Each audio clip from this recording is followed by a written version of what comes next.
Are you ready?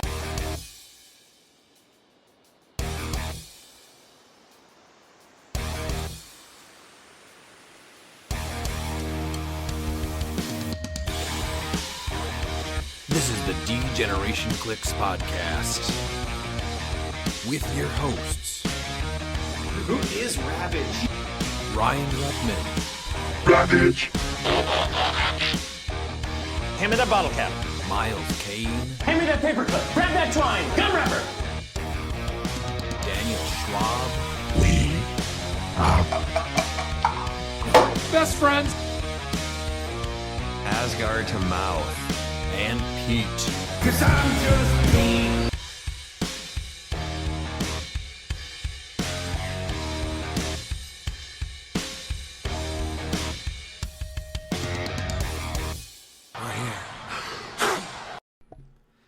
Welcome back to the D-Generation Clix podcast. I'm your host Ryan, and with me as always are Miles, Dan, and Pete. Miles, what's been going on with you? Actually had a pretty good week. I was super fan for Dial H. I got my awesome box in today, so I decided to record that, and that should be up on our YouTube relatively soon. Got back into hockey because after the New Year's is when hockey starts to get real good. And then I've been learning a lot about Greek mythology, dove into that. Everyone knows about Achilles.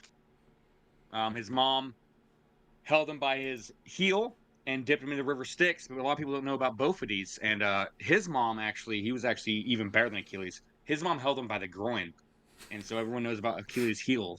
But it's nice that people are now learning about Bophades' nuts. All right, I never know what we're gonna get out of you. Dan, has there been a positive start to 2025 for you? I think so. It's been pretty good so far. Anything specific that made it positive? No, I got some personal stuff going on right now, so nothing bad. Just Neutral. just some stuff I gotta handle. Yeah. All right. And Pete, what about you? Holidays were good. I'm back on my 1 out of 4 weeks. That's not good. But we're surviving, not thriving here in the Peterson household this week. But I'm excited to now have been educated about Bophades from one Miles Kane, super fan. So, yeah. Thanks, Miles. Trojan War has a lot of heroes, and it's about time that he starts getting more shine. Okay. The holidays were fun, but I'm definitely glad they're over. And then for me, other podcasts have been kind of limited lately, so I was looking for something new to listen to on my commutes. So I downloaded the Derek Whibley autobiography audiobook. That's the lead singer for Sum 41, and that's actually been pretty interesting. So I've been enjoying that on my my trips to work. And then, of course, as soon as I started listening to that, a bunch of podcasts dropped. So now I feel like I have some catching up to do, and I'm kind of behind on all those. But yeah, the holidays being over and the start to the year, work's a little bit more quiet, so I can focus on some other stuff now. So I definitely am feeling a lot better going into January now. But Are you going to take a deep dive into Bophades? I am not. He's gonna use both hands. So. Miles, I think, is a great friend, and I can rely on him to update me with any news or info or important details on Bophades. Yes. Yes. His dad's actually Hades. That's why it's Bophades. It's Hades is how it's spelled. Yeah. Also known as Pluto, who's relevant because he's a legacy figure in Black Panther. So that's why I brought it up. Super Nice, relevant. very nice. I love how you segued into that. Thanks.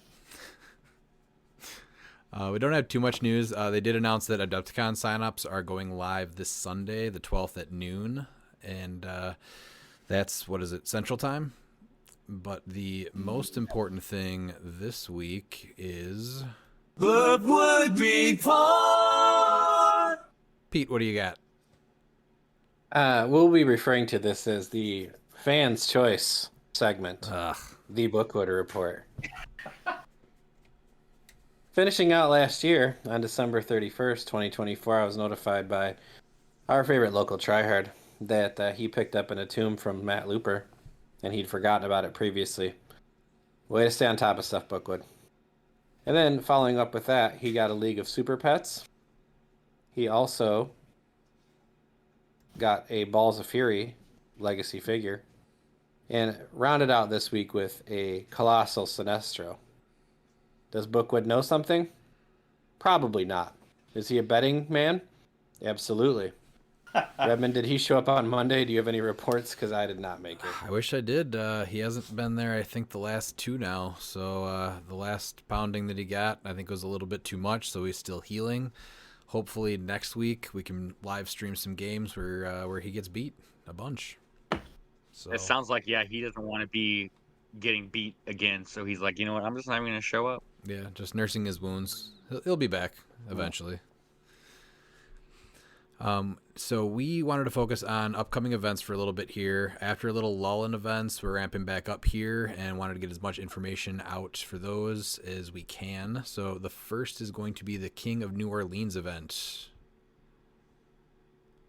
All right, so this is a 2-day event being ran by Aaron Morgan, Uncle Aaron, in New Orleans, and officially backed by WizKids on Saturday, February 1st and Sunday, February 2nd. Saturday is the 2v2 Supercharged Sealed with Collector's Trove, and it does have a twist where all 4 players between both teams will play on the same map, similar to a BR.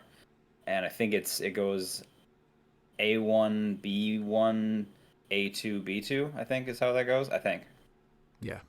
For turn order. Then Sunday is 300 Modern, with Collector's Trove being released January 29th. It won't be legal for this event, so not much will change for what's legal between now and then. But there's tons of prizes. There will also still be to be announced new LE that has not been seen that will be available for the first time there. So hopefully we'll get to see it. The winner of the Modern event on Sunday will also get a first round bye at the main event at Champion CliX in March. And then Ryan and myself will be there all weekend, and we'll be streaming the top table on our YouTube page. So be sure to subscribe to that if you can't attend.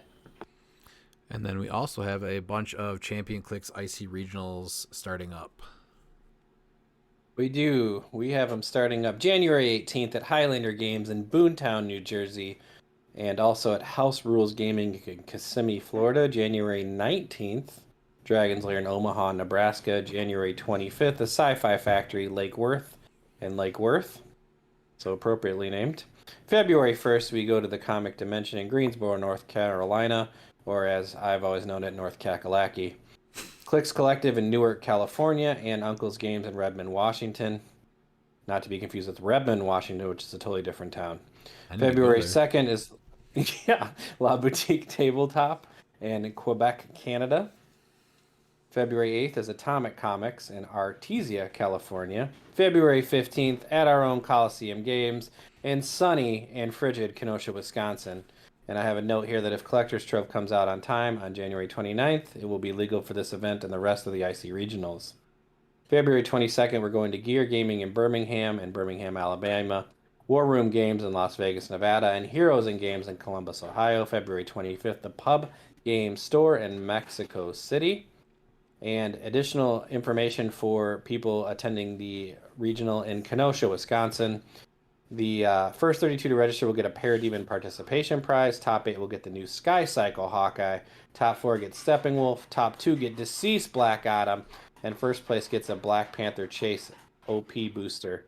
We'll also be running battle. What? I was saying, we know something that will be added to the book report, and it's going to be a Parademon because there's no way he's getting top 8. He just has to be a first 32 to register. I don't have a lot of rules for the book report, and I think that's the fun of it. But I think it's generally purchases, not stuff that he gets. Well, yeah, no, he's gonna have to purchase because he's gonna be number 33. All right. In additional announcements for the Kenosha, Wisconsin version of the event upcoming, the Champion CliX IC Regionals. We will also be running Battle Royals, and based on how you place in Battle Royals, we'll also give out raffle tickets and draw one random winner for a Black Adam and one random winner for a Sky Cycle Hawkeye. First place gets 4 tickets, second place gets 3, third gets 2, and the last place gets a raffle ticket. So even if you pull in the Bookwood spot of 4th place, you still might win something. You get one raffle ticket.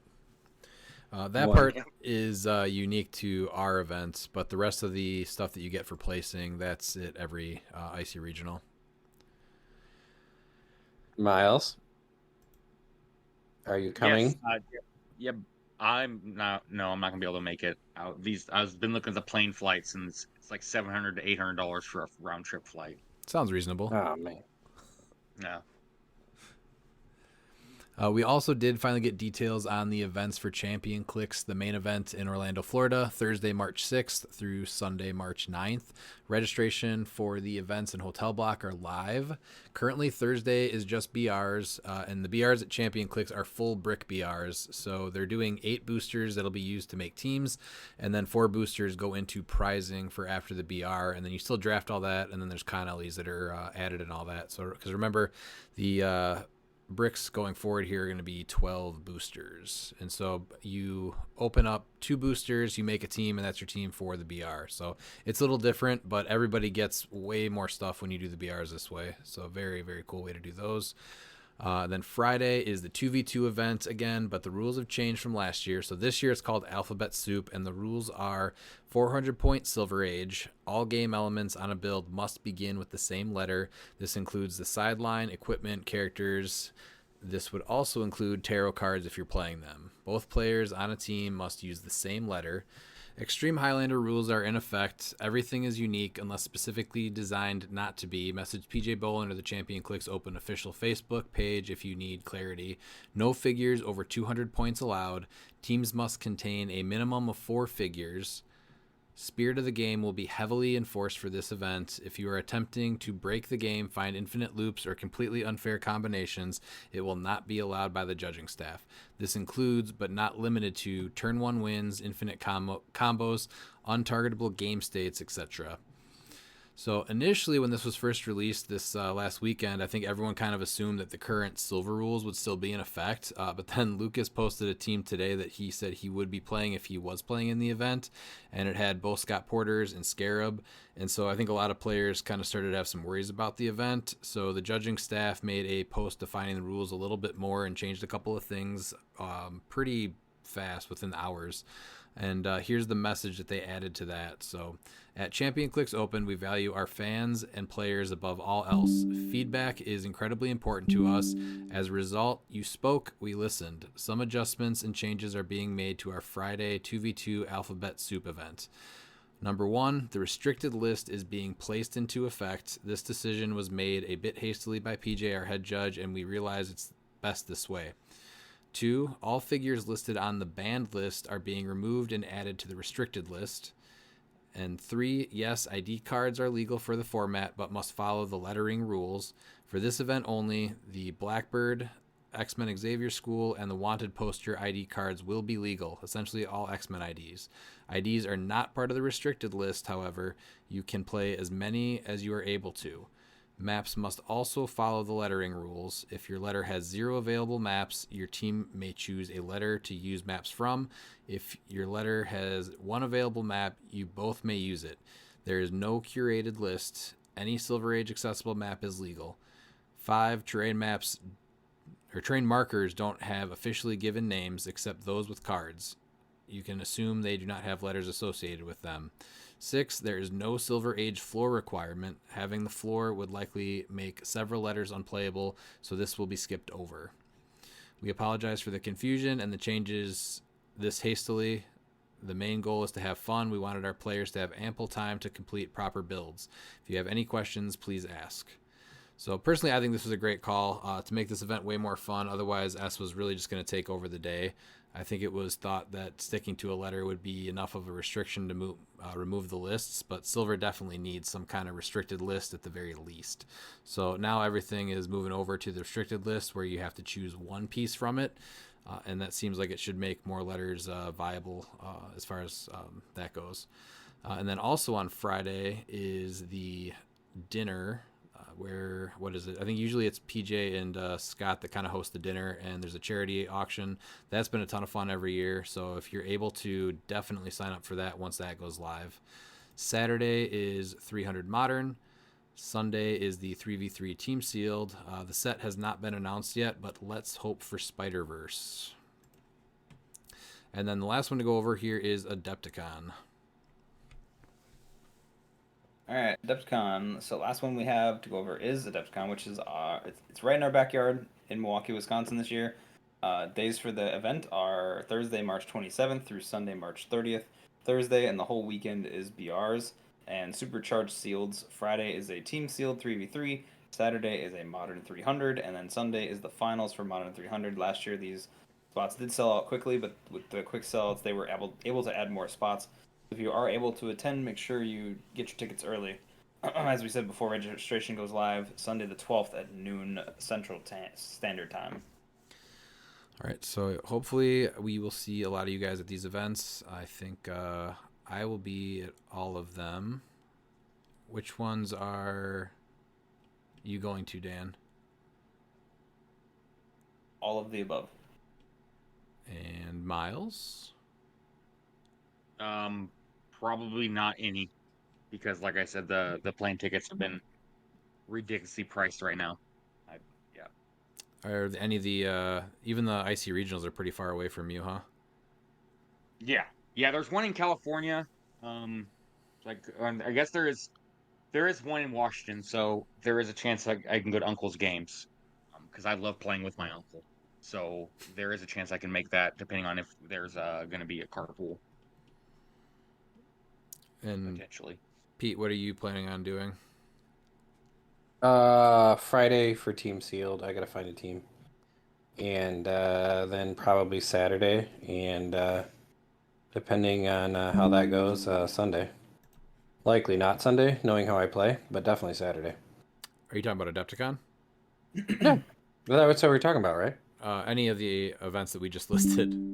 Oh, I'm talking about Adepticon exclusively. Yeah, that's my Adepticon thing. Championship Clicks Open just isn't going to happen this year. I unfortunately have other travel scheduled too close together to pull off that and Championship Clicks Open with work. That damn being an adult thing really cramps my style a lot. So unfortunately, that won't be in the cards this year. But that Adepticon for sure. Because Dan, it's like literally not. It's at Dan's house basically. Like Adepticon is taking place at Dan's house. Yeah, it's really Is close. that accurate, Daniel? Or not? Yeah, it is in his backyard, I believe that's what he said. Yeah. It's literally like 5 blocks away. I live here basically. Yeah, it's like at your house, like you're hosting it. yeah, as close as it could get. Yeah. All right. Thank you. Sorry. No worries. But as we shift Okay. gears to the upcoming modern events, we wanted to go over some of the current teams and pieces to just be ready for. So I know one of the bigger ones is still going to be the plant team. And Miles, that's one I think that you're the most familiar with, right? Yeah, the plant team now, with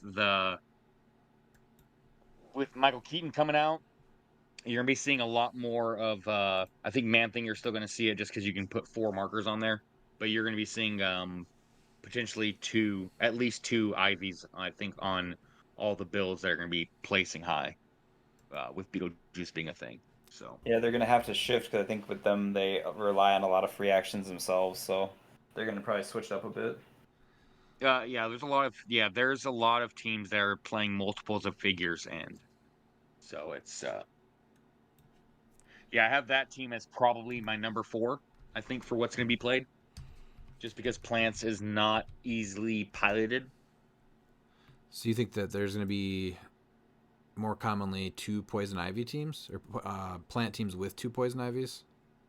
Oh, absolutely. Yeah. If you're playing Plants in a Beetlejuice world, you need 2 Ivies, because your Swamp Thing has become almost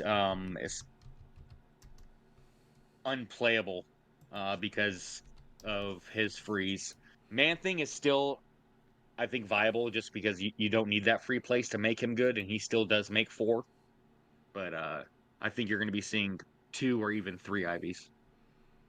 Yeah, I think they're gonna shift away from the So yeah, probably Swamp you're Thing gonna and you're gonna swap it see in there. Swamp Thing gone and 2 Ivies taking his place, at least one of them. So You're talking about the Wheels Man thing, or you're talking about the next phase one, right? yeah, Yeah. next phase Man Thing. Yeah, that does plant markers. Yeah, that's what you're gonna be seeing with double Ivies. That has been seen a little bit testing online. So that's if you're gonna be playing plants, that's gonna be the most effective one. in a Michael Keaton world for sure. And that what's taking over for? You think Swamp Thing is like completely unplayable now? Oh, absolutely it is. Yeah, it's Swamp Thing because all it takes is even if he's not on the main force, all it takes is for someone to bring Beetlejuice out. And I mean, if you're going against a plant team and you don't, it's almost you're just asking to lose at that point because Swamp Thing won't be able to make his free marker. He won't be able to free attack, so you can't even carry him to do his free attack. He won't be able to change his size, and so he's a lot of dead points for 95 points that can't really do much outside of just like you can TK and charge him, but like it's too many dead points for not being able to use his freeze because that's why he was so good for his point value. Whereas now he's going to be overcosted, and it's just better to play two Ivies. I don't like that, but it's competitively better to Yeah, play two he's Ivies over Swamp Thing. completely shuts the Swamp Thing down. Yeah, and yeah, I hate Keaton, but at this point, if you want to compete in Modern, you need him on your sideline or main force. So, and if you're doing Swamp Thing and plants, there's nothing that themes that can shut off people's sidelines. So you're going to be having to deal with him coming out. What's Despero? Despero's not a scientist. He's future past. What? Secret Secret Society, Society. Supervillains, and Time Stealers. Okay. Yeah, and Time Stealers. Yeah. How many points? I guess we'll talk about it in a little bit here, but I guess looking at a Black Panther scientist Shuri team up, that's probably too many points, right? To get Chair Panther on a team with him. Because you're doing Yeah, what, but 80 points for Shuri and So him. you would want to do that. I mean, you could do that with Shuri given scientists Wakanda. You can go that route of scientists, but you're not going to have enough points for Ivy, and so you're going to be putting Man Thing and Swamp Thing on Wakanda. That would probably be the best way to get plants, I think, with them. Is that even worth it at that point, though? I don't know. I mean, it's. I mean, there could be something there, but I think that there's better teams for Wakanda without going the plant route. I think you're sinking in way too many points for that gimmick. Do you think that Wakanda actually becomes viable now? Because I know there's a couple of builds with at least with keyword cheating. I don't know if it's there in Modern without keyword cheating, but the Prime Black Panther is getting a lot of looks right now with the Prime Black Panther, the only thing that sucks for Wakanda is that nothing cheats Death Metal Wonder Woman in, and I think Death Metal Wonder Woman is what makes that Prime Panther so nasty. Is those combos together for really big point denial. And that's more of on a ruler team then. Ruler or warrior for sure. Yeah, I was gonna say warrior. Also, Yeah. What are you building out? I think. So if you add Prime Black Panther with Death Metal Wonder Woman. Yep. Yeah. And then that gives you either warrior or ruler to work on. Mm-hmm. Yeah. Yeah, because warrior, you still get Chair Panther with that, and then with warrior, you can also bring in the Supergirl. You can bring her in. The new Thor coming out, I think, is another figure that is going to make it. I don't think that warrior with Panther and Death Metal Wonder Woman is there yet. I think you need that new super rare Thor, and it pains me to say this that there's actually a Thor that's worth playing, but he becomes insane at 50 points, and especially with how many times he has to be KO'd, because the first time he's KO'd, he returned to his starting click, so he's gonna go to click 6 without burning a Prime Panther call in or Death Metal Wonder Woman. So that's just more for your point denial. Dan, do you think that that Thor is a playable Thor? Yes. For 50 points, you get 8 clicks, and you get Mjolnir for free, which is very good because then you get access to Pulse Wave, you get the giant reach, and you get improved targeting characters. He's worth it for 50. Yeah, that's one of the main reasons I think to get the starter set. No, this is the Collector's Trove Thor. The Collector's Trove, yeah. Oh, you're not talking about the one with 2 Pulse Wave? No, the one in the armor. No. Oh. Yeah, the 50-point Thor from the starter is also very good, and I don't think you ever play him at 75. No, but the problem with the 50-point one is that with Michael Keaton existing, you aren't running shotting and pulse waving. So Yeah, but see, with Keaton being on your sideline, it's totally fine because you shut him down with that Panther. That's true. So Yes. it's a chance that you're willing to take with them playing him main force. I think you That's actually true. hurt yourself by playing him main force. That's true. Yeah. I know. I think for 50, he's worth it for that. Like he's cheap enough that you're willing to just go in and fire and forget and hope. Just here's pulse wave and then see what happens. Yeah. So if you're building you said this is a ruler team, warrior team with Black Panther. So you have Black Panther, Death Metal, Wonder Woman, and the Chair Panther at 165 points. What are you adding? Which Thor? Starter Thor at 50 right now. I thought you guys just said not starter Thor. No, he's good No, too. Starter Thor at 50 right now, I think, is a good call until Collector's Trove Thor comes out. Is there any events that are happening before? I guess there's a couple of icy regionals. Yeah, there's a few. There's IC regionals, and then there's also the cliX League West event. And there's New Orleans. Yeah. So, okay. Yeah. So there is a few. And then that's something that you think that is worth main forcing. Oh yeah, 2 damage pulse wave with what he's got, and he's still 7 clicks deep for 50 points too, and he still has force blast pulse wave on the back end too. Yeah, for 50 points, that's really good. Mm-hmm. And the Avengers TA. Yep. So he's if you're targeting people, he's a 12 attack. So. And then that's 215 points. So what else are you throwing on this warrior theme? What do you have right now? Oh, what do you have? Oh, I do Supergirl with Avatar of a Tomb, and then Achille with the Avatar of Toweret. I would go Supergirl with the Avatar of Khonshu because I don't think you have a lot of prob on the team. Yeah.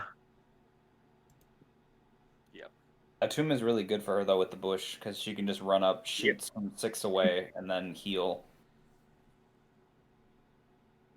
I don't think either one's a bad call. I think both of them are reasonable. Yeah. And then what about the last Supergirl with 5 points? Bush is extremely good. What do you mean? What about the last 5 points? We all know what you guys are playing. The barrel. Yeah. All right. What about the last 5 points? Achille with Khonshu and Supergirl is 110 points though, so you don't have the points there with Thor. Yeah, no, he's him being 50s. You have to basically be flat at like 250, which is you're making the choice of either going Khonshu with Achille or you're doing Toweret, so it's one or the other. Oh wait, when did Achille get on the team? He's TK. You need TK. It's either him or Shuri. So. Did you take Black Panther off, the Chair Panther? Yeah, Dan originally played Achille, not the Chair Panther. I have Chair Panther on there, but I have just Panther, Supergirl, and Wonder Woman, and then I have Achille and Chair Panther. So. Oh, okay. Yeah, so no Thor. Okay. Well, I mean, do you not want TK? I feel like TK is good. So, and then everything else he offers is still good. He's a secondary leadership, and he makes vibranium potentially. So.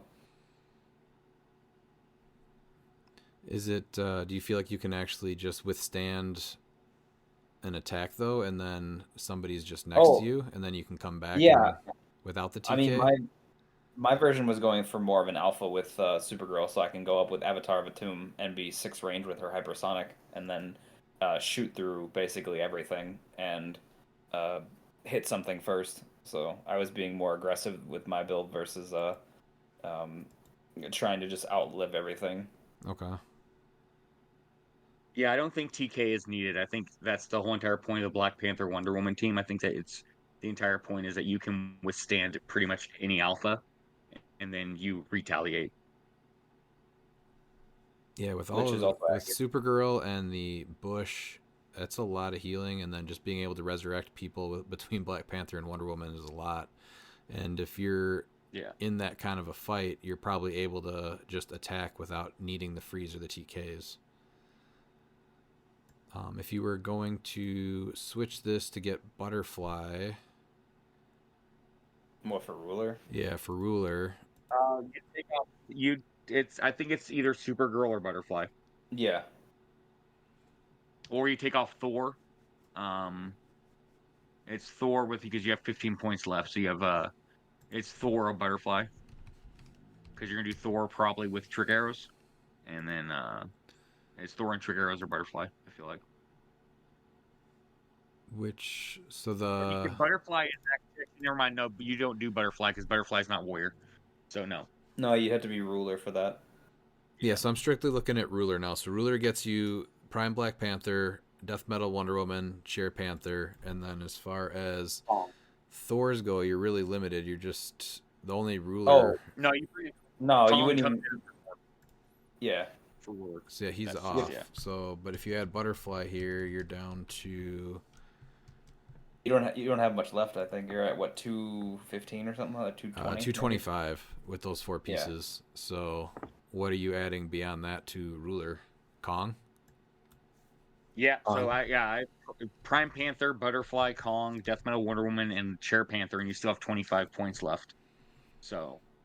Then you can put like Khonshu on Kong or whatever. Or no, you wouldn't put Khonshu. You're wanting to barrel. go You can play trick arrows on or a motorcycle, potentially on Wonder Woman, just to give her that, extra movement. Or when she has flurry, she can charge flurry. And you can still do the Gaia. Or wait, can you do Gaia Kathon or no? Yeah, you can. Yeah. You can't do Gaia Khonshu. You can do it's one or the other. Yeah. Okay. Yeah. So you can still add those to Kong for free. With the you want to be careful though with because you're gonna have other butterflies that can bring in Elsa, so you want to be able to have another option to put Chthon on someone, just in case they are able to bring that out and you can't turn her off. Oh sure. Who's Yeah, Wonder Woman, and I don't know if that's good enough. I think we need another mystical that you're not going to be.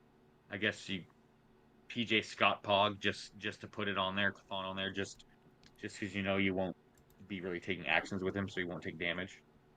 So at 275, it's Prime Black Panther, Butterfly, Kong, Death Metal Wonder Woman, Cher Panther. What do you think the other 25 are that you have to pay for? Barrel. Do barrel there. So 20. So 20. Yep, and then we're gonna do PJ Scott because you need that other option to throw Chthon on. Or on. Yeah, if you not want to do it, Kong. Does Death Metal Wonder Woman really need to take actions though? I mean, you want her to do it. I feel like you. I think so as an attacker for sure. For an attack, because you have 15 points left, and so you can either drop you can put the trick arrows on Wonder Woman and the I would recommend probably throwing Khonshu on someone too, probably Cher Panther. But you could either do Khonshu, and then you put the Bucky's arm on Panther or Wonder Woman, or you do trick arrows and then Bucky's arm. Yeah, I like the Bucky's arm on Black Panther and the trick arrows on Wonder Woman. Then you're not worrying about. If you pick the right one, you're not worried about the free action after. And if you're able to take that free turn one, I think you always do it. You take that Wonder Woman TA, so now he's a 4 through 6 senses. And then, he's still getting the 5 points for close combat expert, and so now he's going to be a 13 for 4. So. Okay. Makes him more of a threat, yeah. Yeah, I think that Prime Black Panther became a top contender here going forward. I'm surprised he wasn't from the get-go. He's the best main force super rare Prime we've had in a while. Yeah. Well, besides Elsa, I think, but she's just at 30. Like she's not a. Yeah, besides her, but even then, actually, probably since I'm gonna say he's the best one in super rare in modern, even better than her since what's his name that won Worlds? Voodoo. Yeah. Oh yeah, he's just really good support that does a lot of really cool stuff. Yeah, and Black Panther is it's crazy because he's a main attacker plus a support piece because of he can bring your team back. So now, do you think it just sucks that Cher Panther I think is? I almost want to say he's needed on every team, and it sucks to say that. Well, it's him or Despero, so it's one or the other.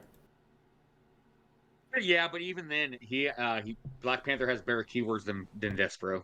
And that's why I understand. I understand that. It's just not everyone's gonna have access to Panther is the problem. No, that's what I mean. That's what sucks is you have a $90 legacy card, and then you have the figure that's $65 to $90 itself.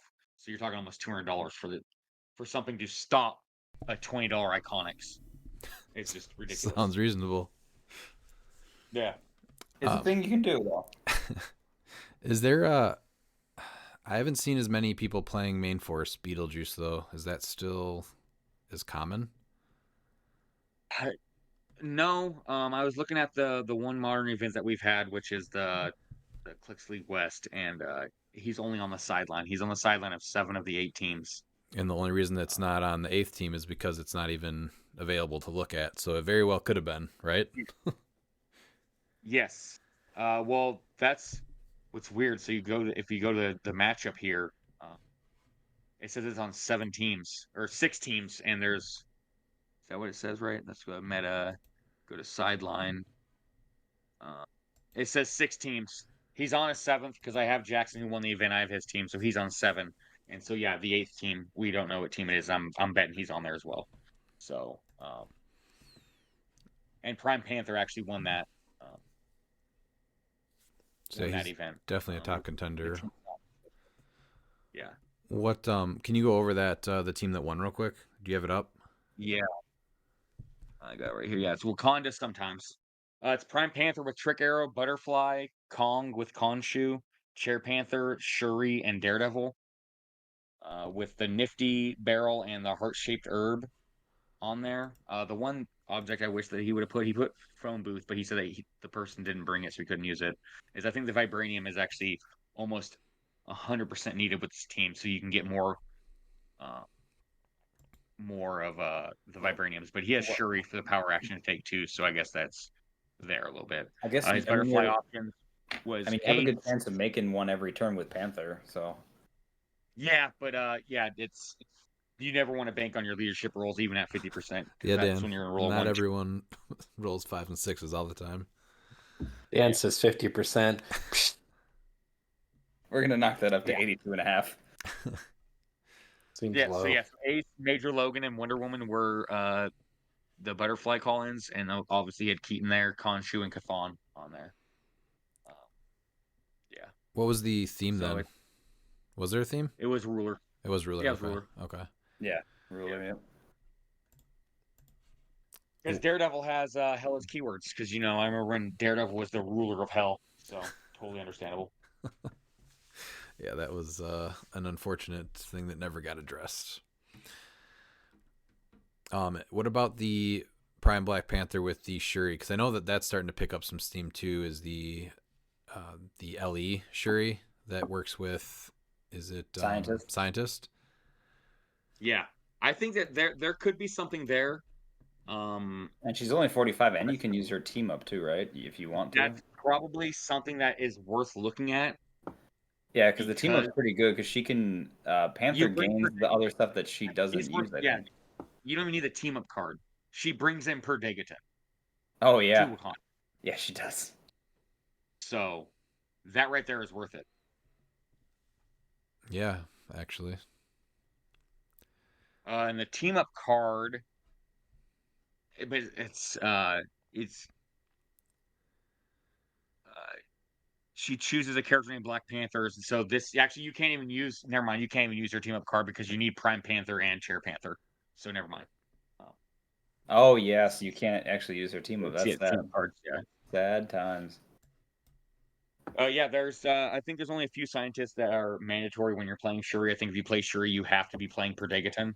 And Per Degaton doesn't even need to be adjacent since he now has the Wakanda keyword, so you can bring him back if you want at 20 points. So I'm not sure. I still think Ruler is the best Prime Panther team. I think Scientist does bring some interesting fringe options. Yeah, because it does bring you Man Thing too. So yeah, but I'll take Kong all day because Kong is near impossible to kill. Like it takes 4 attacks to kill him. You're talking about on a Ruler team. Yeah, I was on Scientist. I don't know, but sure. Yeah. What would you put on if you were building a Scientist team, though? What would you be putting on it? I think Dan hit the nail right there. Not only Per Degaton, but since you're going to be losing Kong, you now have Man-Thing, who also has super strength, and so he can play that part that Kong would. Because he's just a beat stick. And he has Wakanda keywords, so you don't have to worry about him being adjacent to Prime Panther. So they have to sink in attacks to kill him. And then you're able to heal him up. Because he does have reduces and everything, so there's a lot that they have to waste into. And then that's the one that goes really well with Gaia and Cathan also, Cathan. right? Yeah. Yeah, because he's a giant. Yeah. And the only thing that you Another really... interesting option is so this is where it gets I don't know if it's there at 300 points. I'd have to tinker with it. But Arnim Zola with as we already said, there's going to be double Ivies out there. So if they have a character sharing the same name, they now modify their attack -2. So now even if they are sharing a 12 attack, those Ivies are now still just a 10 attack. And he also brings in monsters. Who's that? So monsters are now going to Zola. Zola. Cause I'm So now monsters are now going to get So Zola's going to give monsters gaining his keywords, which is going to include Wakanda, and Kong is a monster, so now Kong now has Wakanda keyword. So there could be something there. That's a lot of points, but yeah. It is a lot of points, but Zola's going to get he not only does he have a stop click, but now it's going to be, they have to sink tons of attacks in.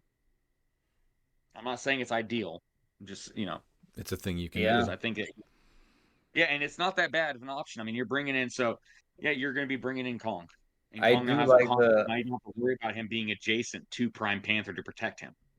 I feel like of all the things that we could have done at this podcast so far, that's not a terrible one. Yeah, that's true. So I don't have bad ideas, just bad pilots that play my teams. Huge difference.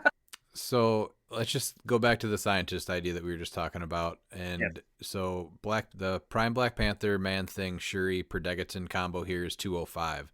So if you're trying to do Arnim Zola and Kong, what would you take off to... Swap. You'd take off Man-Thing, Yeah. because Man-Thing would then be Kong, and then you're going to throw on Zola. Yes, you're at 215 would 280. be 210. You'd be at 285 now. 285. So you have 15 points left to do something with. Yeah. Missing 10 points because I'm at 275. Did you equip someone? Or did you put something on somebody? I thought you said it was 215. That's why. Oh, 205. No. Oh, 205. Okay, yeah. Yeah, so you have 25 points to work with there, which I think is a really decent amount for scientists, because you can also bring in now the Harley. And so if you go first, now you can do that unavoidable to help that you if you have less figures, which the Kong Zola is going to help you get less figures, you're now going to modify your attack and damage +1. And so not only is Kong going to have Cathan and Gaia, but now if you have less, because he wants you to have less people, so now he's going to be able to attack twice, and he's going to have essentially a +2 to his attack and a +1 or +2 to his damage. And then you have the Empower from Harley, so Kong can be hitting for 7 damage twice. So my question is, are you never rolling leadership with Zola then? Because he generates. I mean, there's gonna be times that you won't, for sure. Yeah, depending. Okay, because I'm saying he generates the mutates when he fails, so you might go up in characters, is what I'm saying. You might have more characters, so the Harley can go away. So. Yeah, honestly, a Kong getting Wakanda keyword and Black Panther being able to bring him back once a turn, having him also carry around the heart-shaped herb, that's not bad. No, and I think Zola's going to help you too. Is that I know he's 75 points, but there's talks of the starter Superman being played in multiples, and so now they're a 9 attack. If people want to play double Kong, just they're now a 9 attack or a 10 attack. You have the Ivies, they're 10 attack. Like that -2 to an attack is huge. Especially when it's going to be multiple, it's usually going to be your 2 main attackers are going to be multiples. Yeah, I don't mind that, actually. And then even if you're going against another Prime Panther team, Prime Panther now is going to have -2 attack, because usually they're going to have Chair Panther with them. Yeah. So. That's pretty fair. Yeah. Making Zola do some work. Yeah, I think that there's, something there with Zola and Scientist. Like I said, I still think Ruler is where it's at, because you're going to be playing more of a condensed game to where you're going to try and just survive. But the Scientist with Zola and getting Kong to where he doesn't have to be adjacent to anybody, I think does bring out additional options. but I think that's more of a more experienced player playing that build. But like you said too, if you don't have access to Chair Panther, this isn't a bad option right here. No, I think even if you have access to Chair Panthers, is a reasonable option. And Zola's not just a pretty face; he's also a Broadway musical star, as we've shown many times. yeah, absolutely. So what about, we've talked about Wakanda here now. What about Hadari Yao? Because obviously she's going to be seen quite a bit.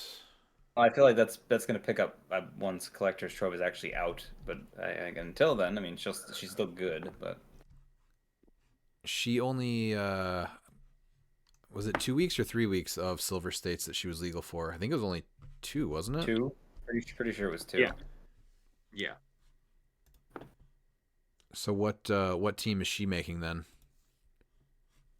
Oh, Ruler. I think that you can just take off the Butterfly and put her on, and I think that you're totally fine. I don't think Butterfly is as mandated now as it used to be, because what people are also not realizing is that if a lot of people want to choose map, now it's like, no, you want to go first.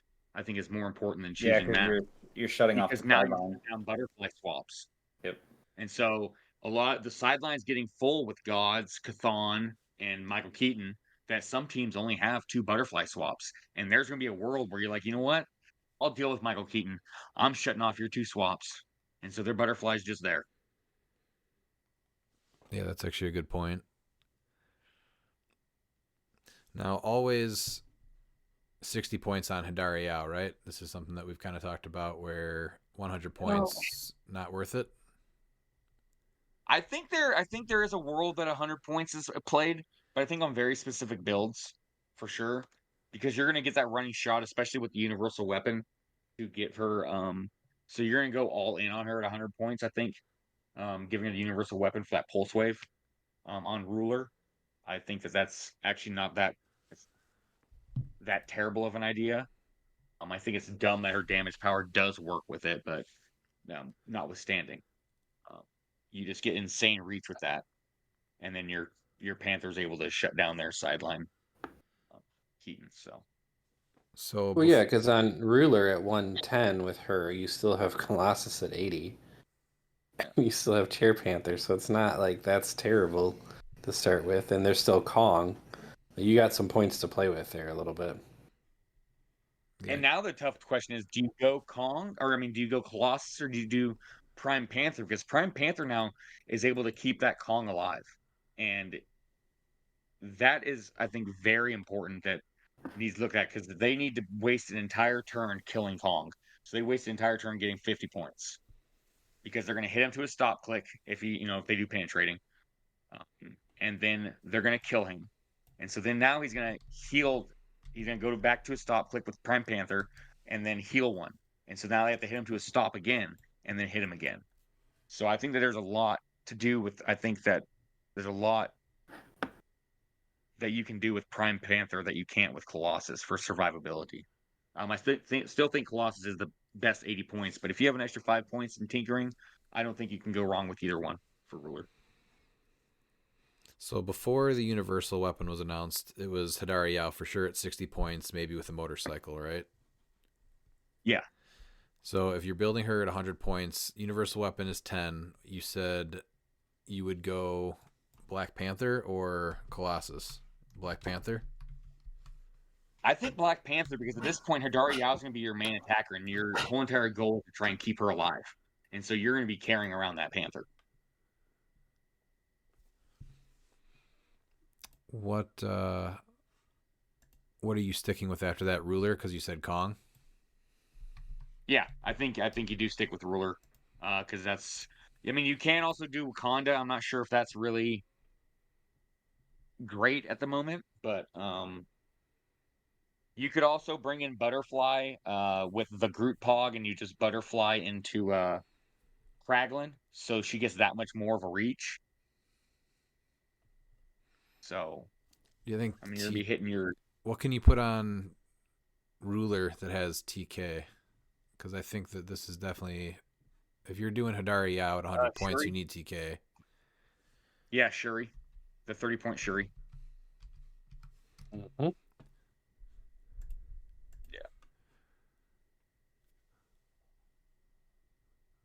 That is so Hadari out 100 points, Universal Weapon at 10, Prime Black Panther, Kong, and the what is this uncommon Shuri. So that's 275. What do you do for the last 25 points on that? Let's see. If we have ruler, we're obviously gonna do barrel. I think you always do go barrel. So 20-point ruler. I think you need Khonshu, so you're gonna throw Khonshu or God on Panther. So Khonshu or Taweret. Probably that's gonna be your last two. Is you're probably gonna throw Taweret on someone, and then Khonshu on another.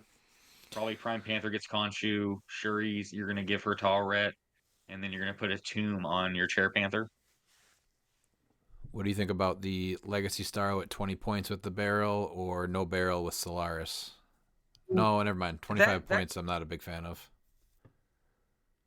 Of Solaris. yeah, it's tough.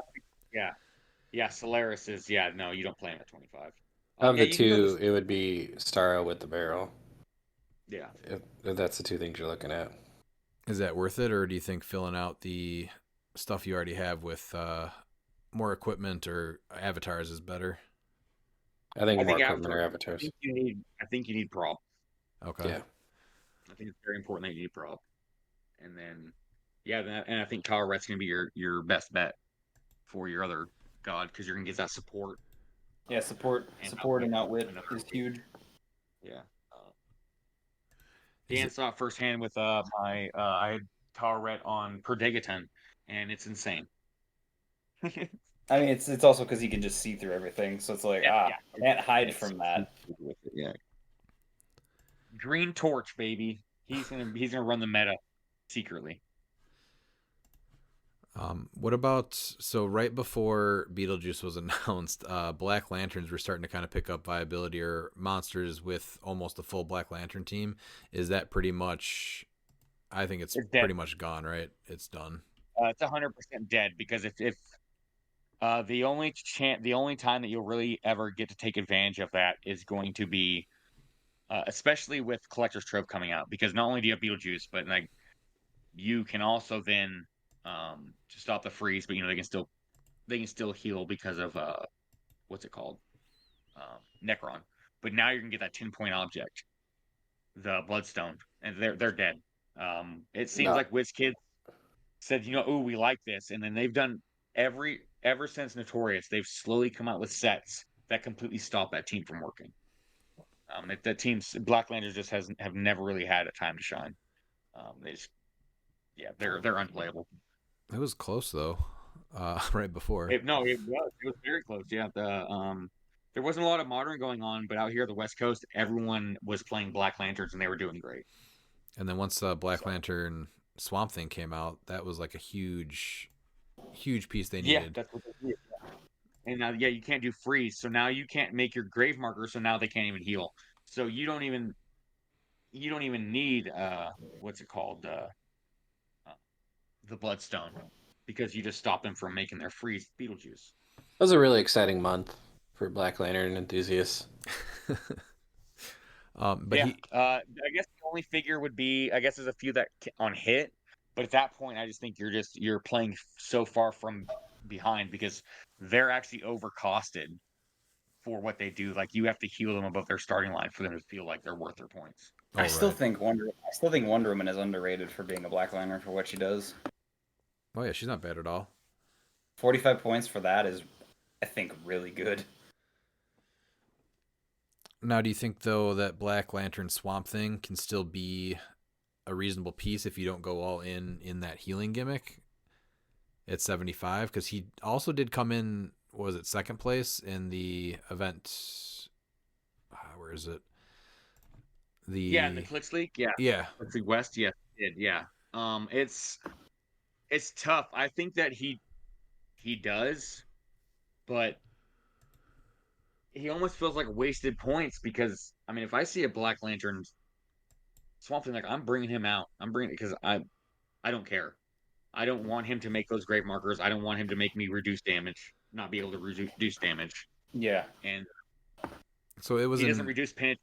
it was an 8-person event, and second place was Prime Swamp Thing, the 048 Ghost Rider with Bucky's arm, Butterfly, Kong, the Uncommon Shuri, Lucas, PJ, and Scott, and then the Scott Crampton Pog. And then sideline was Beetlejuice, Cathan, Major Logan, Mern, Werewolf by Night, and Wonder Woman. Yeah, the only time that he's going to be viable is if you have a gentleman's agreement with your opponent. Parlay, Miles.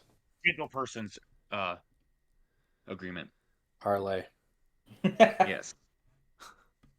If only Yeah, that worked. If only you could say parlay. But yeah. Because you're also then because he's the only piece then that's doing the grave terrain markers, right? Yeah. Yeah. Yeah, I feel like that's really risky. Because it says because I thought if when a character was knocked back, you can choose to generate it. I didn't realize that was a free as well. So if that wasn't a free, I'd say there is a chance because you can team them up with people with especially like on ruler like Kong to knock people back and generate it. But since that's also a free, you lose that ability as well. You have the option, I just- guess, to generate one and have Kong pick it up and turn one, and then he can maybe lay it down later to take advantage of it. Yeah, there's that. But I'm not sure, that just doesn't feel good. No, it doesn't. And then you're losing you're the wasting flurry your on the prime charge ball. flurry. So yeah, that's tough because like you said, he doesn't reduce penetrating damage and 3 damage, and now he's just on regen. Yeah, which is pretty rough. And now, but there is a world where maybe you put him instead of Prime Panther on a Wakanda team for scientists. But then again, I don't think that's optimized at all. Yeah, I still that's a think hard Prime Panther's sell. gonna be your best. Yeah, but you're able to get him with Chair Panther for some protection, so there is that. I just can't don't heal above his starting line. Yeah, I just don't see the value in him yet. But then he takes second in the event, so I'm just very curious on how it played out. I think you're right though, is that you just have to have that agreement that nobody brings out Beetlejuice. Mm-hmm. Yeah, that's it. Yeah, that's. All right, well, I hope you can sleep well tonight. What about the 200-point Kong with Gaia team? I think right now I think it's good. Once Bloodstone comes out, I think that team just completely gets nerfed because you're not healing ever. Because it's Gaia trigger and then it's the herb trigger, so that the herb doesn't get triggered, and because it's you heal one less, so one less is 0, and then your Gaia you don't heal. So I think that really hampers him. Not being able to heal, especially a 200-point Kong, is tough. I think right now, though, is the time that he's going to shine. So you think that people are just going to start playing 10 points just to always have this on their team, the Bloodstone? So it's regen, and then when an opposing character would heal, instead they heal 1 click less. I mean, Absolutely, they will.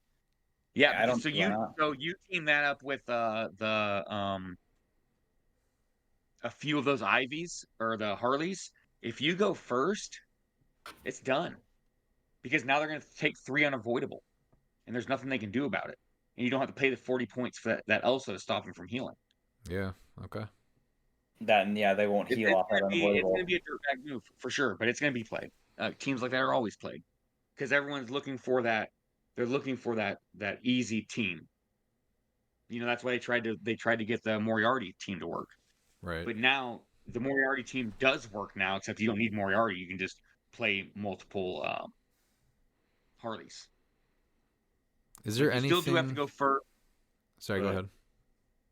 No, that's it. You still have to go first, but if you go first, they're done because you hit them and they take 3 unavoidable. Is there anything that lets you heal more than 1 click right now in Modern? Support, Necrons, but like I said, Necron's not really useful at the moment. And then regen. I mean, even without his grave thing, he still lets Black Lanterns heal above their starting line, right? If they are, but only if their occupier are adjacent to a grave marker. How are you making a grave marker? Yeah, without I being guess able to take 3? because Simon Garth. Just kill Send him him out instead, yeah. That is a thing you can do. Simon. There's 2 people that make grave markers without a free. One of them is Simon Garth, who I think is worth the 50 points, compared to Black Lantern Superman, who you have to roll leadership with. Does Aquaman not make it for? It's a free. Oh man, it is a free. All these are frees. Man, okay. All right. Yeah. I thought. Well, Wonder Woman makes him on KO, but she has to kill something, so Yeah. she's the Green only other one. Yeah. Green Lantern, I think after he barriers, right? You can make one.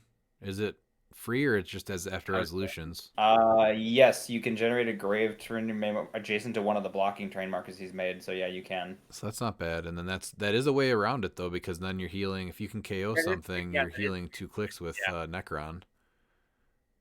But you're gonna have to do that multiple times because you're to generate that.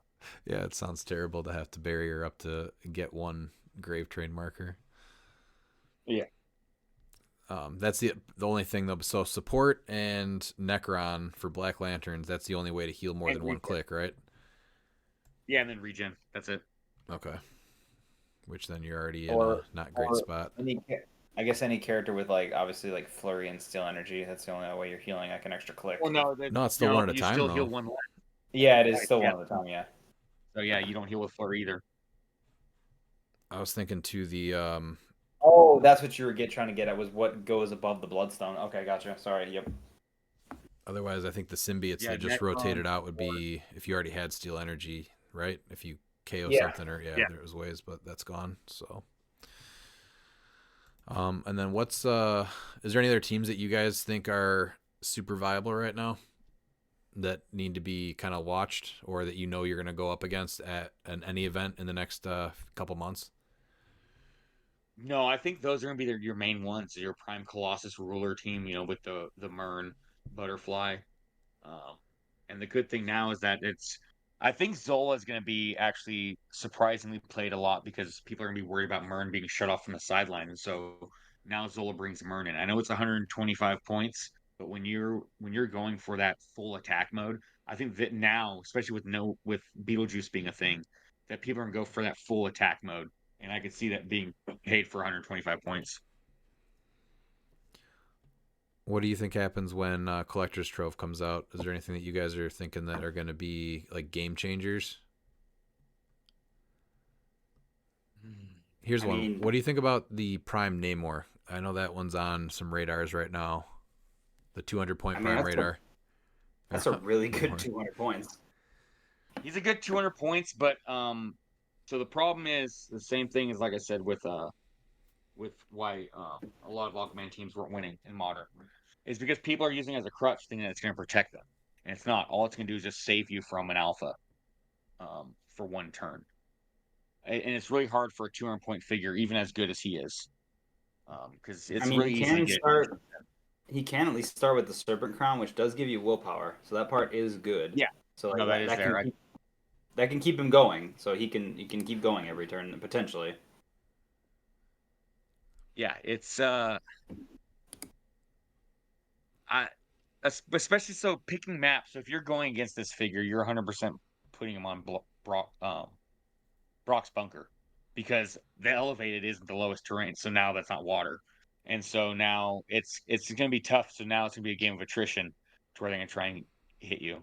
But even so, I think that we've seen people try to make 200-point figures work in Modern, and I think Kong's the only one that has a chance outside of Pulp. I think Kong, just because he's able to make 2 attacks. I understand how good he is. I think he's really going to shine in Silver. The Namor? Yeah. What about any of the other primes, like Iron Man or Juggerduck? Iron Man. I like both of them, actually. Iron Man, I think, is once again proven that the 80-point primes are just the best in the set, except for Wheels of Vengeance. There's a lot of tricks to do with Iron Man, and getting him to potentially do 11 penetrating damage is just insane. So it's not easy to pull off, but it's out there. So I'm just letting people know that you can get him up to 11 penetrating. I'm not going to tell you how. I can't do all the homework for you, but yes, you can get Prime Iron Man to do 11 penetrating, and it's disgusting. Oh, yeah. Now, wait a second. I know you were super excited about Juggerduck. I think he's a cool piece. I just don't see him being, as your prime, just a good attacker. So this is where it gets interesting. Is that this is where politician gets really interesting? Is that you have two routes you can go. I think he's actually going to shine in silver. I think using him as your prime in silver for protection for your 175 point Green Lantern, I think is great. On So low I think that at 50 yeah, points. on low. I don't think you don't ever pay him at 200 or 100 because he has traded charge. 50 points, he has flurry Yeah. instead of sidestep. I realize he doesn't reduce pen, but I think I'm fine with that. I still think that you play him at 50 points. You gives character the future keyword Guardians TA, which is great. So there's I think there's a lot of things you can do with him. He's not once again, this is just showing you this the super rare primes are those fun primes. It's always the rares of each set that really I think sets the bar for the best. Um, outside of Black Panther for Black Panther, because even in Masters of Time, the best prime was a rare, and that's Blue Beetle. Besides, I guess you So can also say Swamp Thing, but both of them are useless at the moment. But yeah, and Juggerduck also does have traded close combat expert because you're always getting yeah, it when you use charge. So he's always an 11 for 4 if you don't outwit charge. And then Flurry with Battle Fury is not bad at all. No, it's quite good. yeah. I mean, he also has Detective, so that's another thing in Silver. I think that you go really good. Um, yeah, it's tough though with him having Animal. That's what makes it tough. But he's not shaking I up mean, the meta right now, right? I don't see any No, he's yeah. a fun season. I can see him place high. And then the chases, I think honestly they all look really fun to me. With the exception of the collector, I don't see any of them really making waves and changing any teams that are viable right now.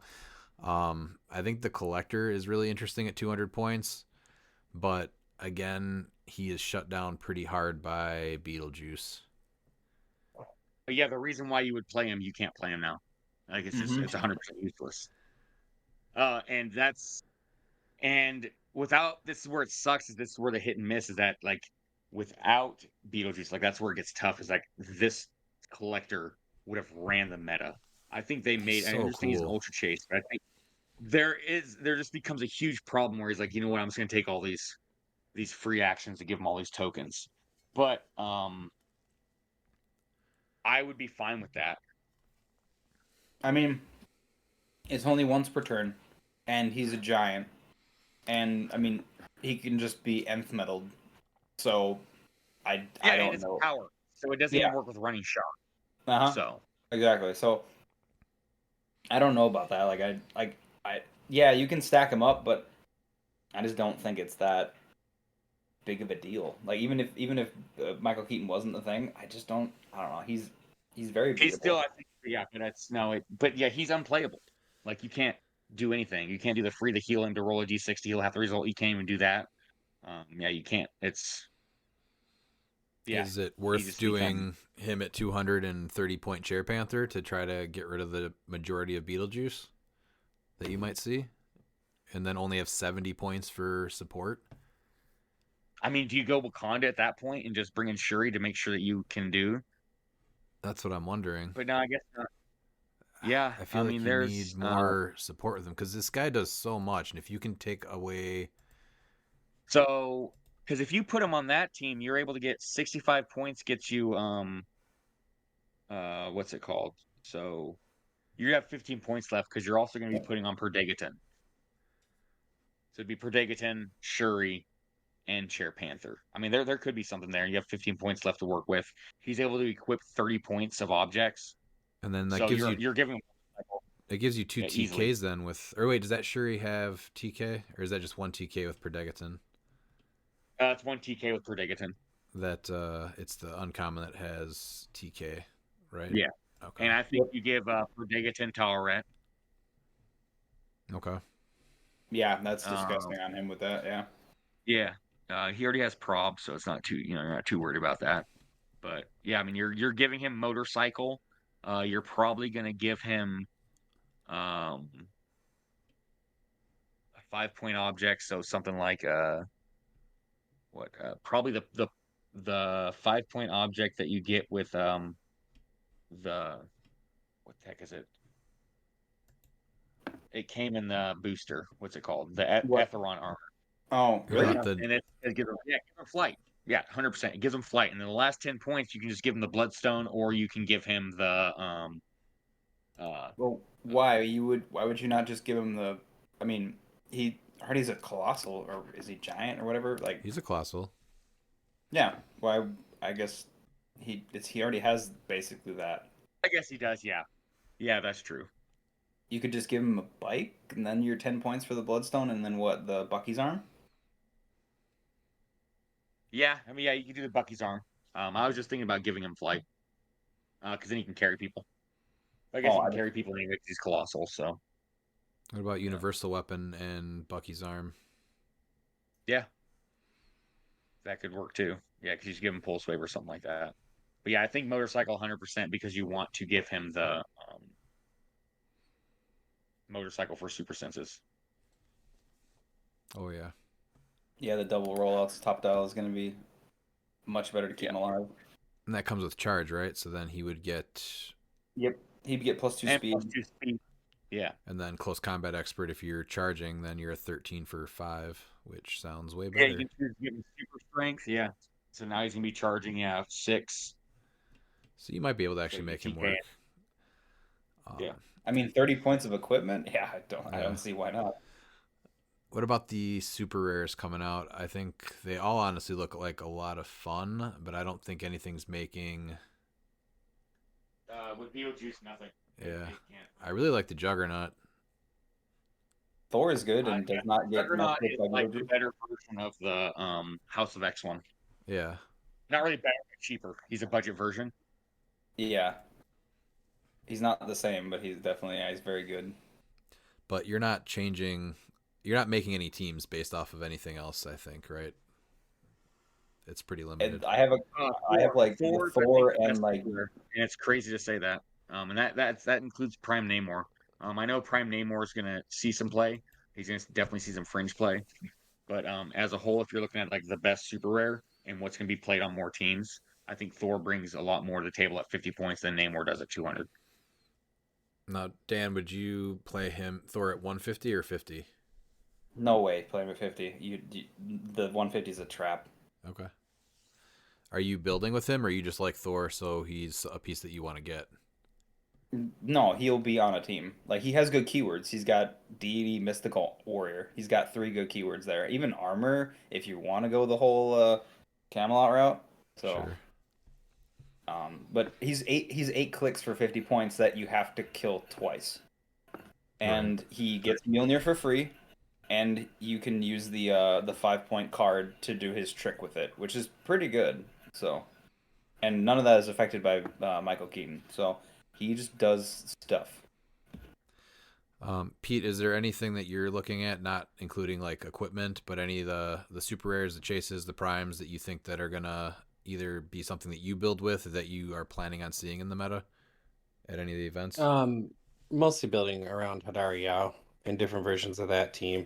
I did really like what everything that we went over with Prime Panther. I did pick one up, and I think I'm looking at Warrior with that. Kind of the build that we talked about of just the don't die tech. But I think there's a lot of options that you can go with that route.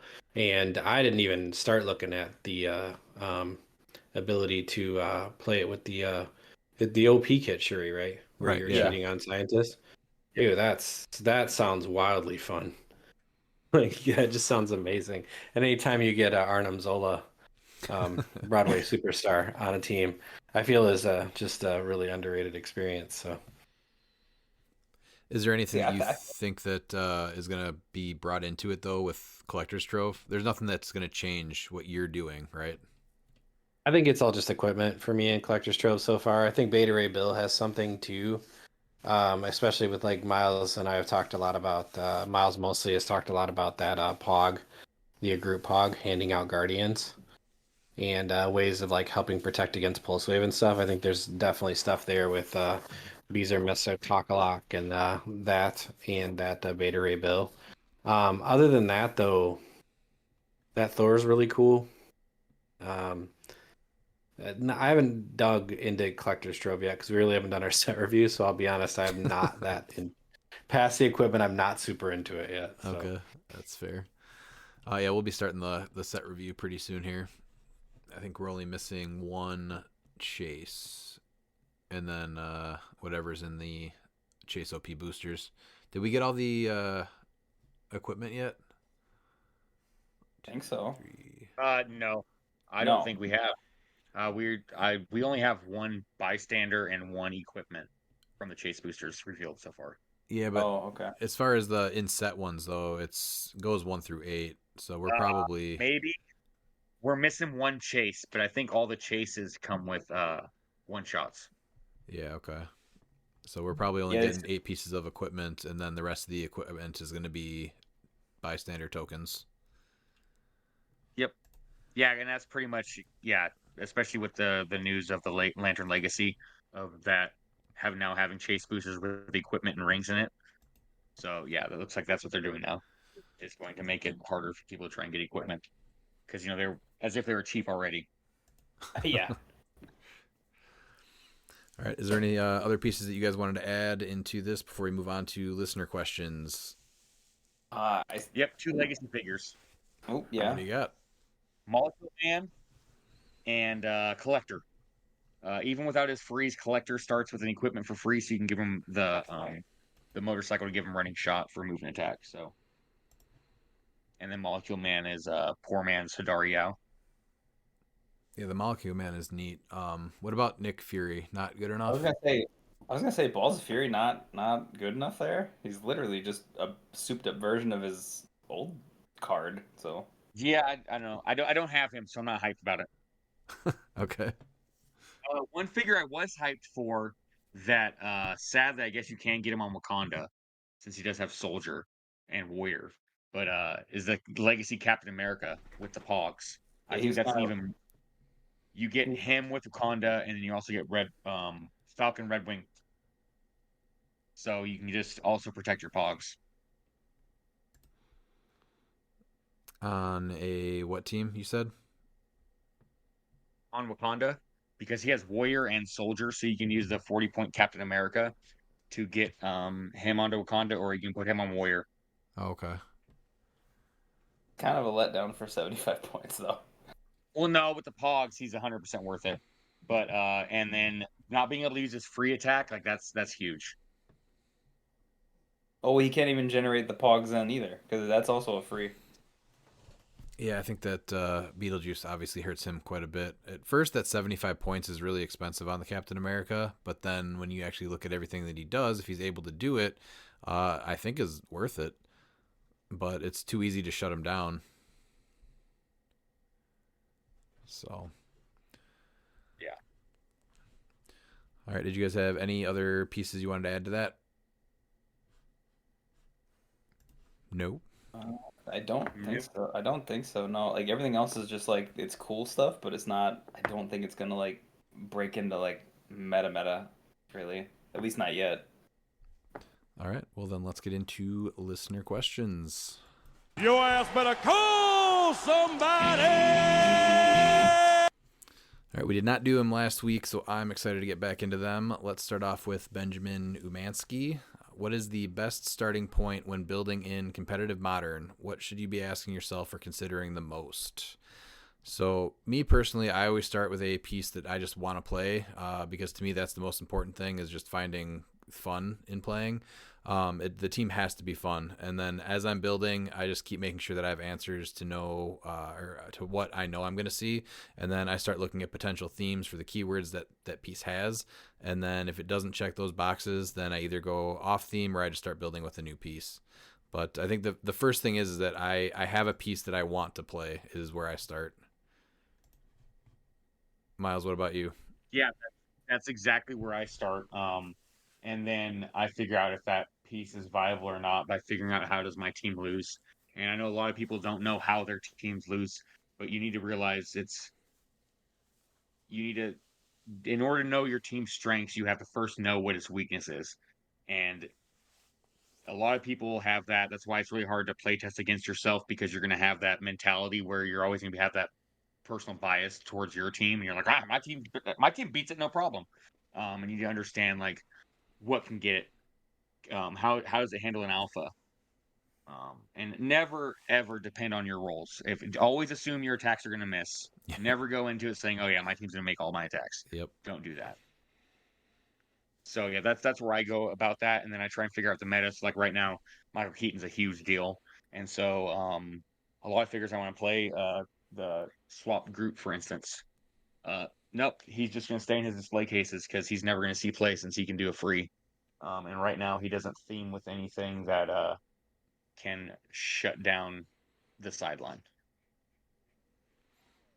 Dan, what At about least I you? haven't really with it. Yeah. Dan, what That's about it. you? I'm in the same boat. I find a piece and I start from there. So I build around. I usually start with like an attacker. To be honest, that's usually where my team build starts. Is okay. What is my primary attacker and what do I want to surround that piece with? Pete, do you have a strategy? No, yes, and no. So I generally try to find something that's unique in that time. So like a piece that does something that very few other pieces do. Like take Prime Beetle, right? So Prime Beetle has an opportunity for you to essentially take 75 points or less right off the board if you hit an attack. So I think that's something super cool, and then I just try to build out from there. I honestly start a lot of my builds with the available primes in whatever I'm playing. And then if not like something like a bigger format like Silver, I just find a piece that I've really wanted to play again for a while, and I kind of build out from there. It also depends too, like how competitive the event is going to be. Like Monday nights are generally different than like, if we're going to like Adepticon or Worlds or something like that. So it just all kind of depends. So, but a dedicated strategy, absolutely not. That sounds too much like a commitment for me. All right. Garrett Schnathorst, starting off the year right with a hashtag justice for magic, hashtag justice for Krakoa, and justice for Scuba Pete's.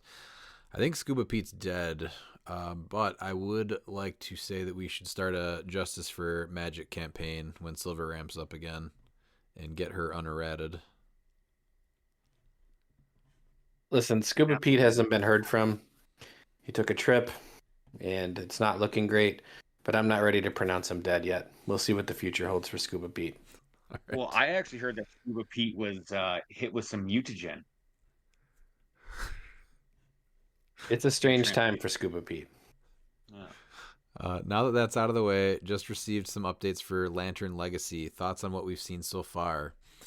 So I'm not the biggest DC fan, but everything they showed was super cool. The new characters that we haven't seen in quite a while, or just like twists on the usual characters we get, like Batman and Superman, looked really cool. I just really hate that Flash with his old stupid hat. But That's what you got against Jay Garrett. I don't know. Jay Garrick, the best Flash. The whole outfit and it looks like the JSA's in there, and I'm assuming that's why he's there because you see Alan Scott like in But that's DC Alan Scott, which is weird. Yeah, but that was the connection I made was okay. We see Alan Scott. Obviously, he's going to be in the Lantern Legacy, but I think maybe they snuck in JSA as a sub theme. You couldn't have found a person worse about DC Comics than Redmond to talk about this. No, Jay Garrick. Jay Garrick's amazing. Yeah, I got to be honest. I just zoned out, and I just can't get his stupid hat out of my head now. That's okay. Well, I guess I know what I'm getting you for your birthday. All right, I'm going to tell you what I'm going to do with that hat.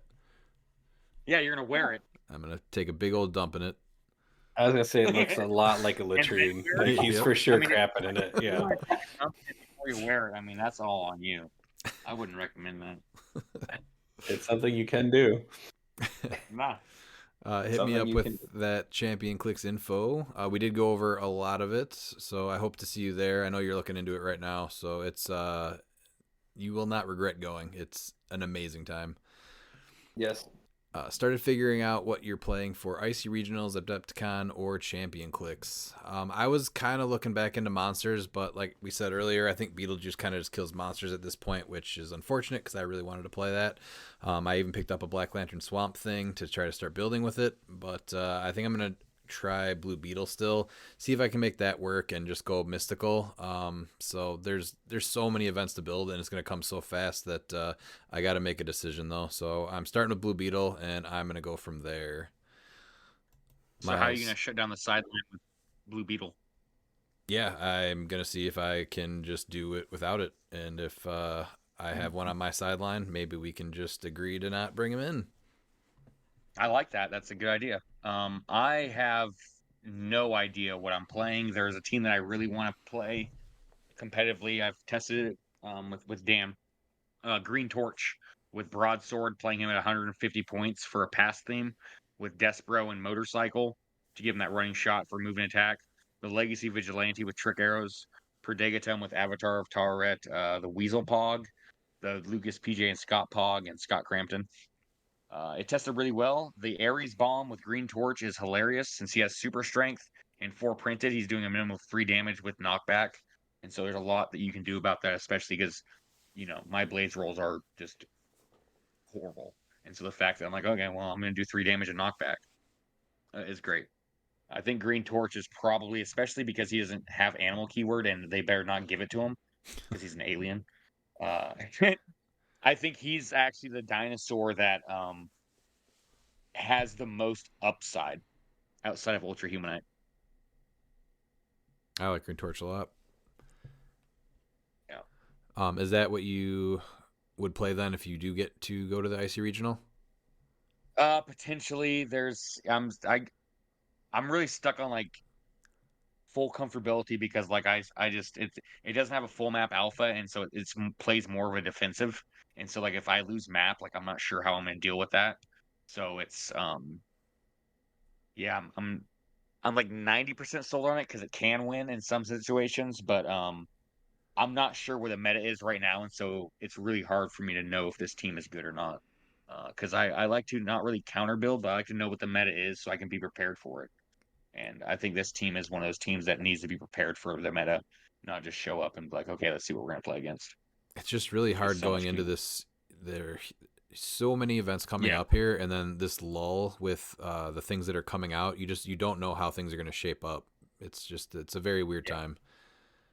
Yeah, you can guess, but Dan, you're judging the modern event at King of New Orleans.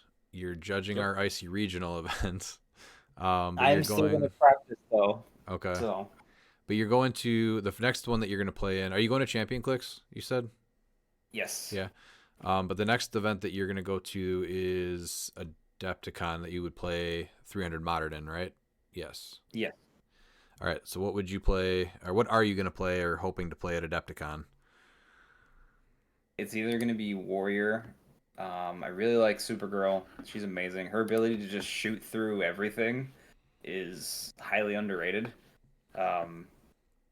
So, because that catches people off guard. Otherwise, I'm working on something with King Arthur and Despero for past. I just have to fill out the rest right now, but that is 2 of my team builds as of right now. So Green Torch with Ares. Just saying. I'm just saying King Arthur with Ares is just as good. It's not just as good, but it is neat. No, King Arthur with Ares, I think, is how it's supposed to work. I don't really think that the Giant Reach 3 getting just attacking everything. It's No, a I hate giant. that. It's a giant construct sword. What do you expect? I get it. I understand it. It just. Yeah.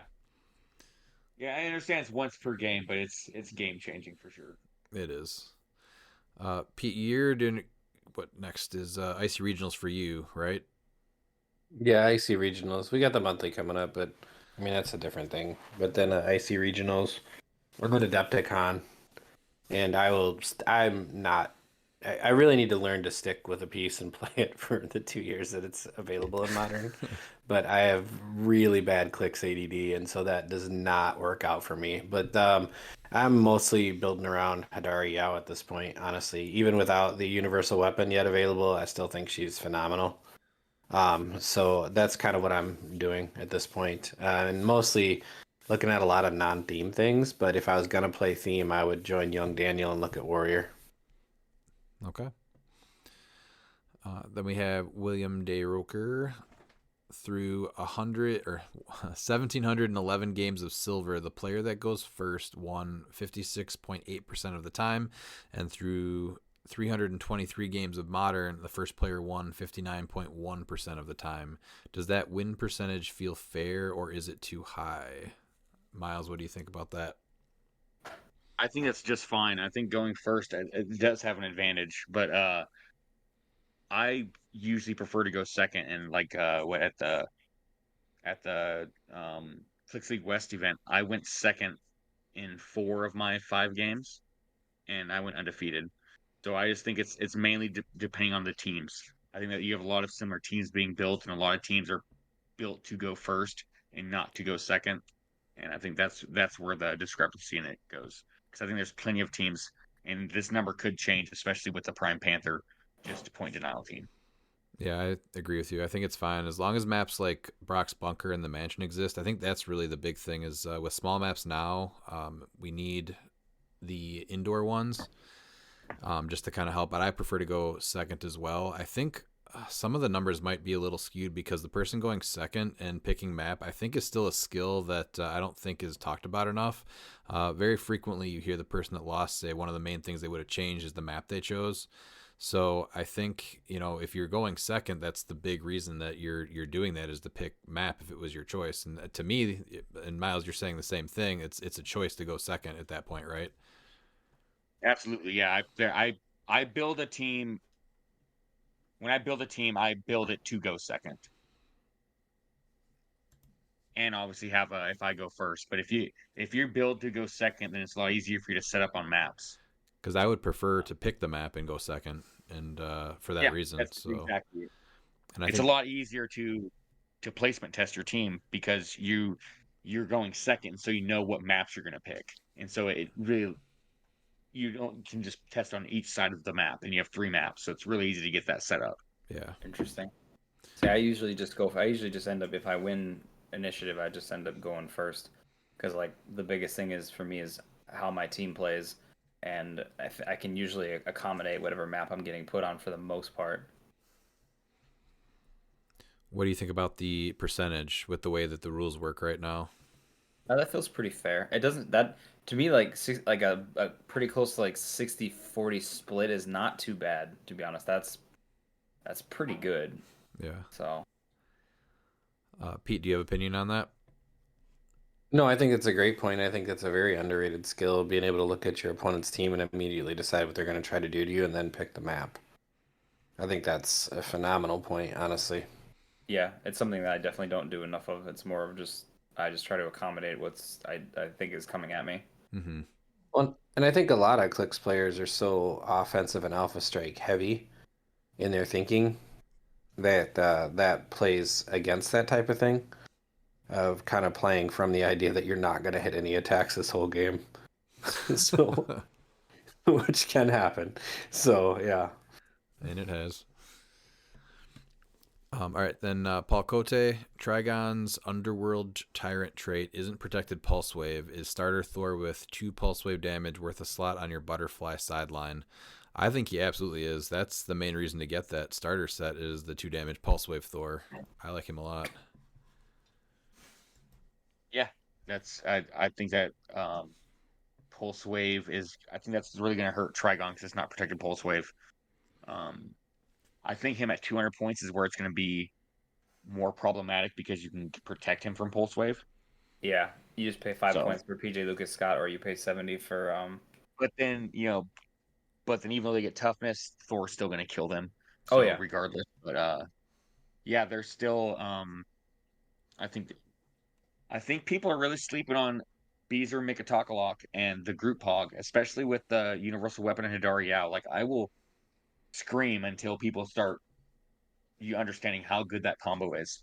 To give your team safeguard Pulse Wave is huge, especially when you have a piece that's built to try and Pulse Wave and just do 3 damage, period. Yeah, Pulse And Wave they is can't. coming back really hard right now. Yeah, you need to be prepared for it. And I think there's a 5-point Pog, but there's also I guess at this point the Pog's actually the cheaper route because you have to get the Groot from the pizza box and then Beezer from the the Guardians calendar, and you can probably find the Pog out there. But if you don't have that PJ Scott Lucas Pog, regardless of your feelings for either of them, you owe it to yourself to get it. Not playing it because you don't like one of them, I think, is an asinine reason. And Is if you that a want to reason win, you that got. somebody's making? Yes, I've heard a few people say that they're not getting it because they don't like one or two or all of them. Well, Which okay. what Well, are we you would talking have to about? get into that. So Yeah. The Pogs. Well, I'll talk about the not part of that, but I'll talk with like what Miles is talking about. Even if you're playing Hadari Yao with the plan to pulse wave everybody, not that anybody on this podcast has thought about that every 10 seconds. No, you Um, want bees too. You want Beezer, yeah, you want Beezer in that group hog because then you're protecting your own team. Yeah, and you can keep it themed by having Beezer be your butterfly calling by going Yep. ruler. So Yep. it's totally worth it. Is he referring more to silver though? Is anyone building with Trigon right now for modern? I haven't seen 200 point Trigon has been talked about. I've tested against it a few times. I've also tested against the 300 point potato Trigon. That one is tough, but at that point you're just going for a 0-0 tie. So it's like, okay, we'll lose, and if I see you in cut, then we're just gonna roll off. So 300 point 200 Trigon point is actually doing good enough though that it's going 0-0. 300 point Trigon, yeah, there's a lot of teams. Yeah, you need to be built specifically to be able to handle that. Only a few teams can, and so this is where it gets really interesting. So a lot of the teams that are good against Trigon are bad against Beetlejuice, and so it's one of those things to where you need to build for both, and so it's really hard to try and compensate for building to deal with a 300 point Trigon as well as dealing with the Beetlejuice. Right. Okay. Because you can't shut off because Prime Blue Beetle just destroys Trigon, right? Except not. Now when Collector's Trove comes out, you're gonna have the Prime Iron Man that just has 11 penetrating, and you can give him trick arrows to shut off the stop clicks, and so he's just gonna go right through that stop click to click 9. And okay, you can damage him again. That's fine. Guess what? We'll just go ahead and damage you again because you don't reduce PIM on that click 9. You can even heal. It doesn't matter. We're gonna do 11 damage next time. I think he's just dead at that point. Yeah. So it's yeah. But at this point in time, right now, there's really no big answer to Trigon that you can build around while also dealing with Beetlejuice, because the answers to Trigon don't work against Beetlejuice. But realistically, if 300 point Trigon is going 0-0, it's not winning and it's not going to make top cut. No. So you don't have to worry about that. But you said 200 point Trigon's doing well? Yeah, in testing, I think that right now 200 point Trigon, I think, is something you can look at because it's Ruler. And so you're going to get him in there with Ruler. And so you can go ahead and get Chair Panther with him. There's a few things you can do as well as get Mystical. I think is really interesting. Deity, which is Moon Knight.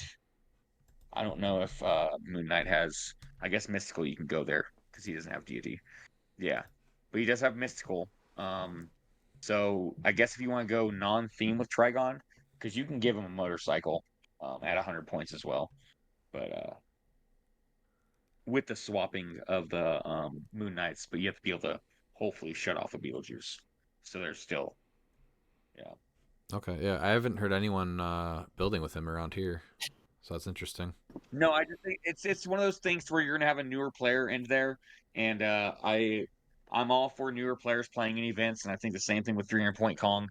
I think Trigon is an okay play. I still think 300 point Kong is a better play if you're gonna play 300 point Potato because you get the 2 actions.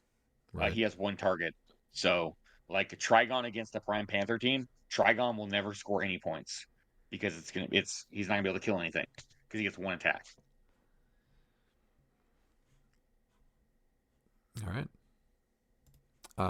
Jeff Dumas, I'm drawing a blank on what to play in 300 Modern. What are you guys playing, or do you have any suggestions pre-Collector's Trove?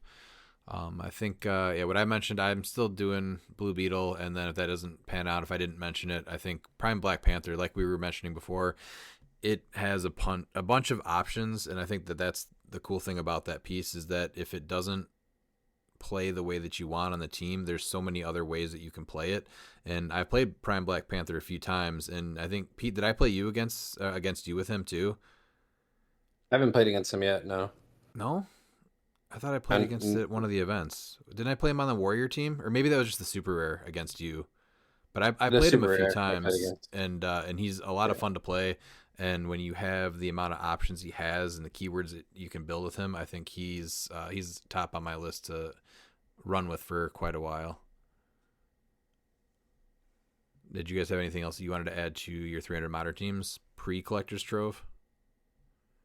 I really wanted to keep playing the team I played at Red, White, and Clix, but with Michael Keaton, it makes my team a lot less potent. So that was mainly like, I know Pete, you commented on like, oh, being able to play the same piece for like the 2 years is out. But yeah, but like with the way everything shifted, like the team I played is just not great.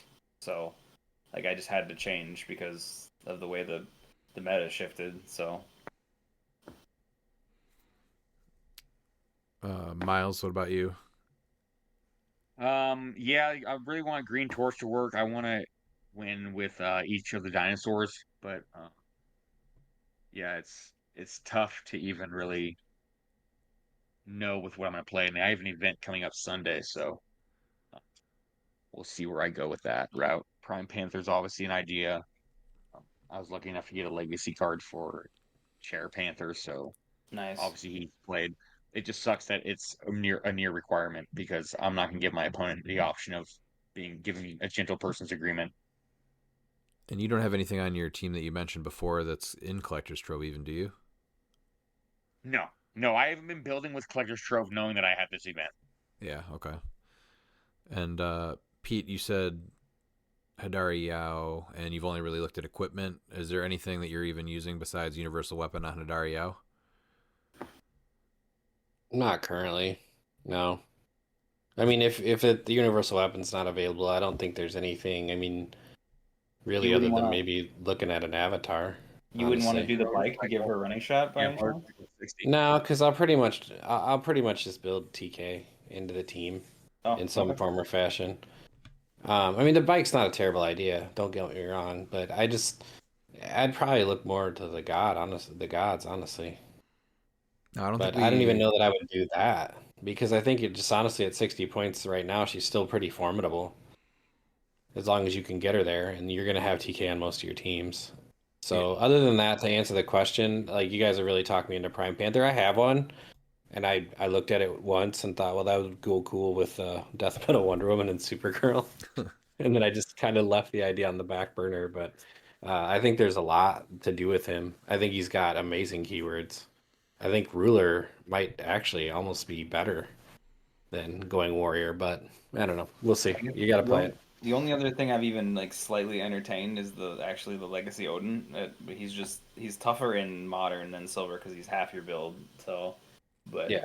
he just offers a lot of utility and he does shut down a lot of things. So, he's something that is on my radar. But like I don't have the right like stuff around him yet to make him work properly. I think he's a piece though too, where if you're playing against somebody that does have a Beetlejuice on their sideline, they're going to be less inclined to make that agreement with you. Oh yeah, they're gonna want to bring him in and be like, "Oh yeah, you don't get your freeze." Yeah, Like, because that's a really big totally- deal to shut off 150 points of the coolest things that figure does. Oh yeah, that's his whole shtick. So Pete, I don't think we touched on this before, but you did mention right now this at 60 points to Dariao. Did our conversation change your mind at all about playing her at 60 versus 100? No, I've played her at both. I like her at both, honestly. Do I you mean, 100 right now without unequipped is not unreasonable. Equipped, it's just easy, right? Like, so once she can post play for 3, it's kind of a no-brainer. But even at 100 right now, she's formidable because then you're not as dependent upon the TK to get her places because she goes from the sidestep to the running shot, and I think she gets a better value too. I'd have to actually pull up the card real quick. So yeah, she goes to a 10, 12, 19, 4 top dial. yeah, Yeah, she bumps up quite a bit when you put her to 100. So and she falls over just as much at either point value. So yeah, That's also very true. I are think that, you? But you're trying to keep so she gets her first trait so that you have the 4 characters so that she's only taking the max of 2 from attacks. yeah, but you can fairly easily do that even with 200 points. Oh yeah. Yeah, I mean, even with 140 or 240, obviously it's a little easier, but you can pretty easily do that right now. either way. And the one advantage of going to the 100 points is you can choose how you hand out the damage, and so you're always getting, like, for whoever you're triple targeting, if you're hitting, you can do one for 4, and then the other ones are both just taking 3.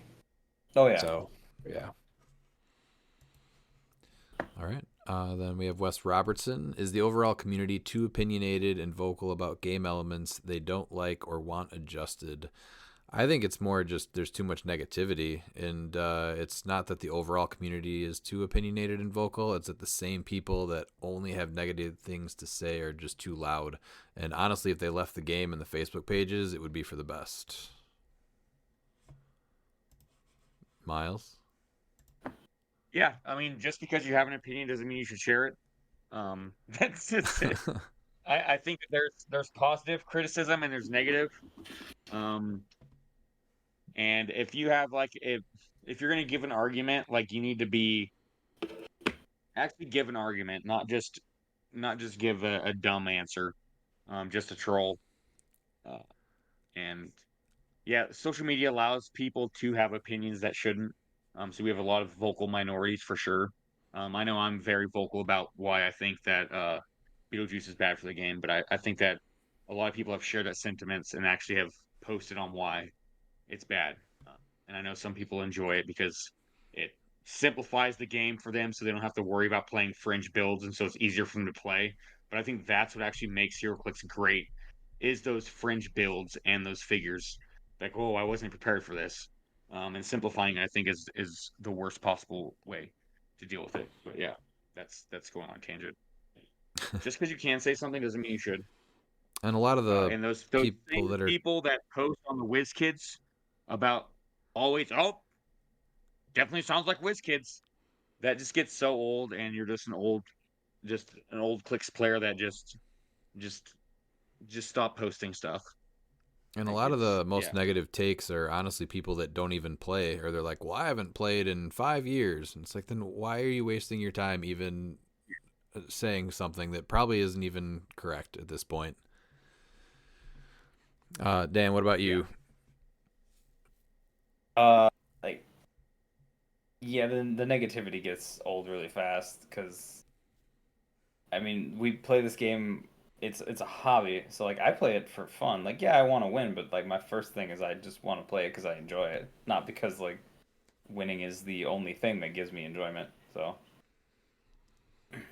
But is the overall community too opinionated and vocal about game elements they don't like or want adjusted? I don't think that's really the thing. It's yeah, I think it's more just like you said, where it's they're just the people that are loud are like extraordinarily loud versus just I don't think being like loud about things that might need like a game balance tweak is a bad thing necessarily. So because I guess I'd rather have more attention drawn to something than less. Yeah. But Pete, what's your opinion? Do I think the overall community is too opinionated? No. I mean, opinion doesn't imply you being correct. It's just an opinion. I think there are people that just like to be negative, and that's their choice. And sure, I don't enjoy that. Like Dan said, I'm going to echo that sentiment of it's a hobby. Like if you're truly that upset with something, then maybe, find another outlet for your frustrations. But people can post whatever they want on social media. I mean, that's kind of goes back to something of like when people show you what they are, believe them, right? So I don't really honestly care. I'm always fascinated in the clicks community that the sky's falling every other day about something. And yet here we still are all building teams and getting excited about events for the most part. So I don't know. The true truth of the clicks community is I sometimes wonder how many HeroClix players actually like HeroClix based on stuff I read. So that's all I got for that. Then yes, would WizKids ever recreate the figures that go with legacy cards? So I actually asked him what he meant by this, and he was saying if they would make like another, if they put out a legacy card for Chair Panther and then also make another Panther in the chair. I think they're coming pretty close, so I wouldn't be surprised if they end up doing that. They already did that though with Wheels of Vengeance and Ghost Rider 2099. I guess technically not because he wasn't on a bike, but I think that's what he was talking more about. I was really hoping that even though they made the Cosmic Ghost Rider in Collector's Trove standing not on the bike, that they were going to give the LE a legacy card. I was hoping so. Yeah, that would much have been for that nice. one. Yeah. Yeah, that.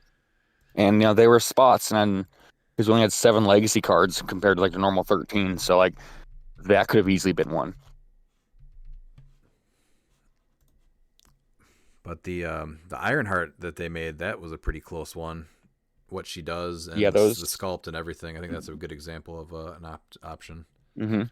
Yeah, I mean, she doesn't get made very often. I think, what was it, ADW, and then was that Captain America and the Avengers was where she was made last time? Yeah. So, All right, Peter Marshfield, first thoughts on a main force that consists entirely of Iconics figures. How would you build this? You can supplement the build with non-Iconics figures, but the main force would be...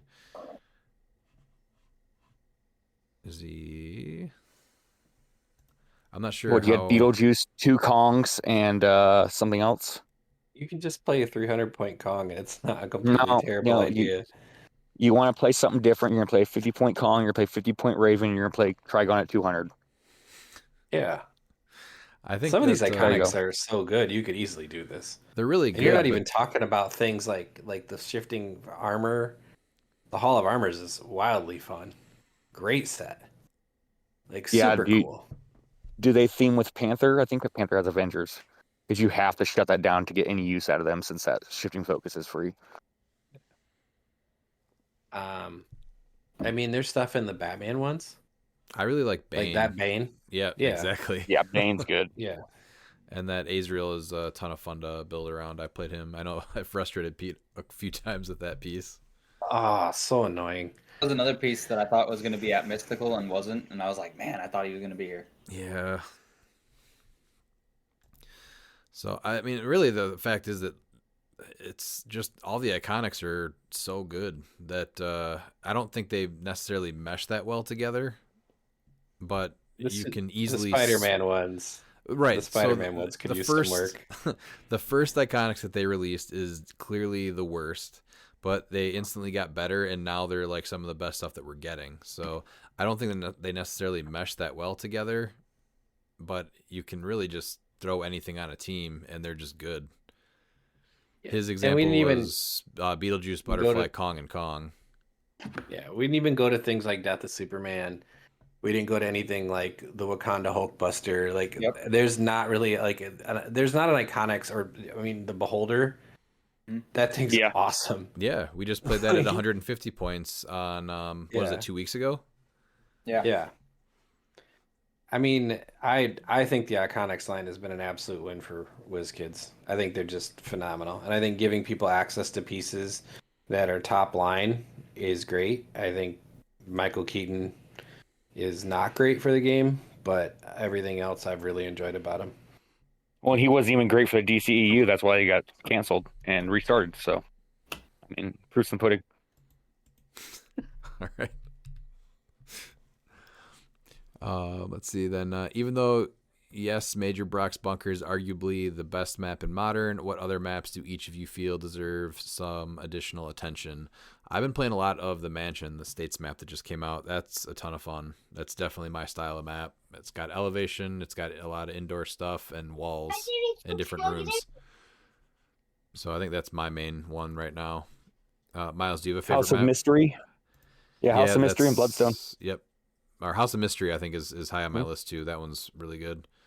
Vibranium Mines as well, because it's a Bloodstone maze that's actually Kong friendly because it has elevated. I would like that one more if it was indoor. I don't like the fact that it's outdoor. I think it takes a lot away from it. Well, well, that's what happened though, is because the mines was in the mountain and it was cut off, and so now it's outdoor. I still don't. It's like buy a volcano. It's the Vibranium volcano. I'm just trying to give. I know. I'm just trying to give it an excuse. Maybe the roof is so high in the mine that it's like it's outdoors. Yeah, that's it. Dan, do you have a favorite map right now that should be getting more attention than it is? I like Bloodstone. Bloodstone's probably one of my favorite maps to play on, honestly. I know it's simple, but I like how it operates. So that one was like a blowout though on the end of the year poll. Yeah. Do you have any other ones that you feel like are really good that aren't being talked about at all? That's tough, actually. I don't know. Actually, what is it? It's not Little Mogadishu. I think it's. Well, I'll give Mouse credit. I like the Vibranium Mine. It plays really interestingly, so I like that one. That's another one that I also like. The other one is. What is it?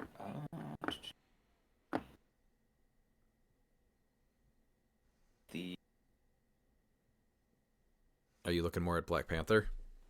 Yeah, I like Vibranium Mines, but I think the other one is.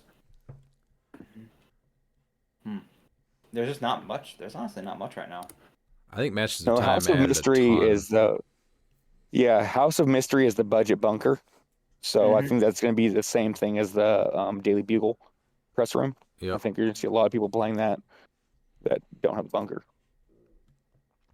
See, I think the Temple would pick up and play with like Hidori because she just sees most of the map. There's not a lot of blocking, and you could easily like blow out a wall. So, see, after trying to play that map though, if the player puts you on the high point, it's very hard to place your team, and I think that has X'd that map out for me.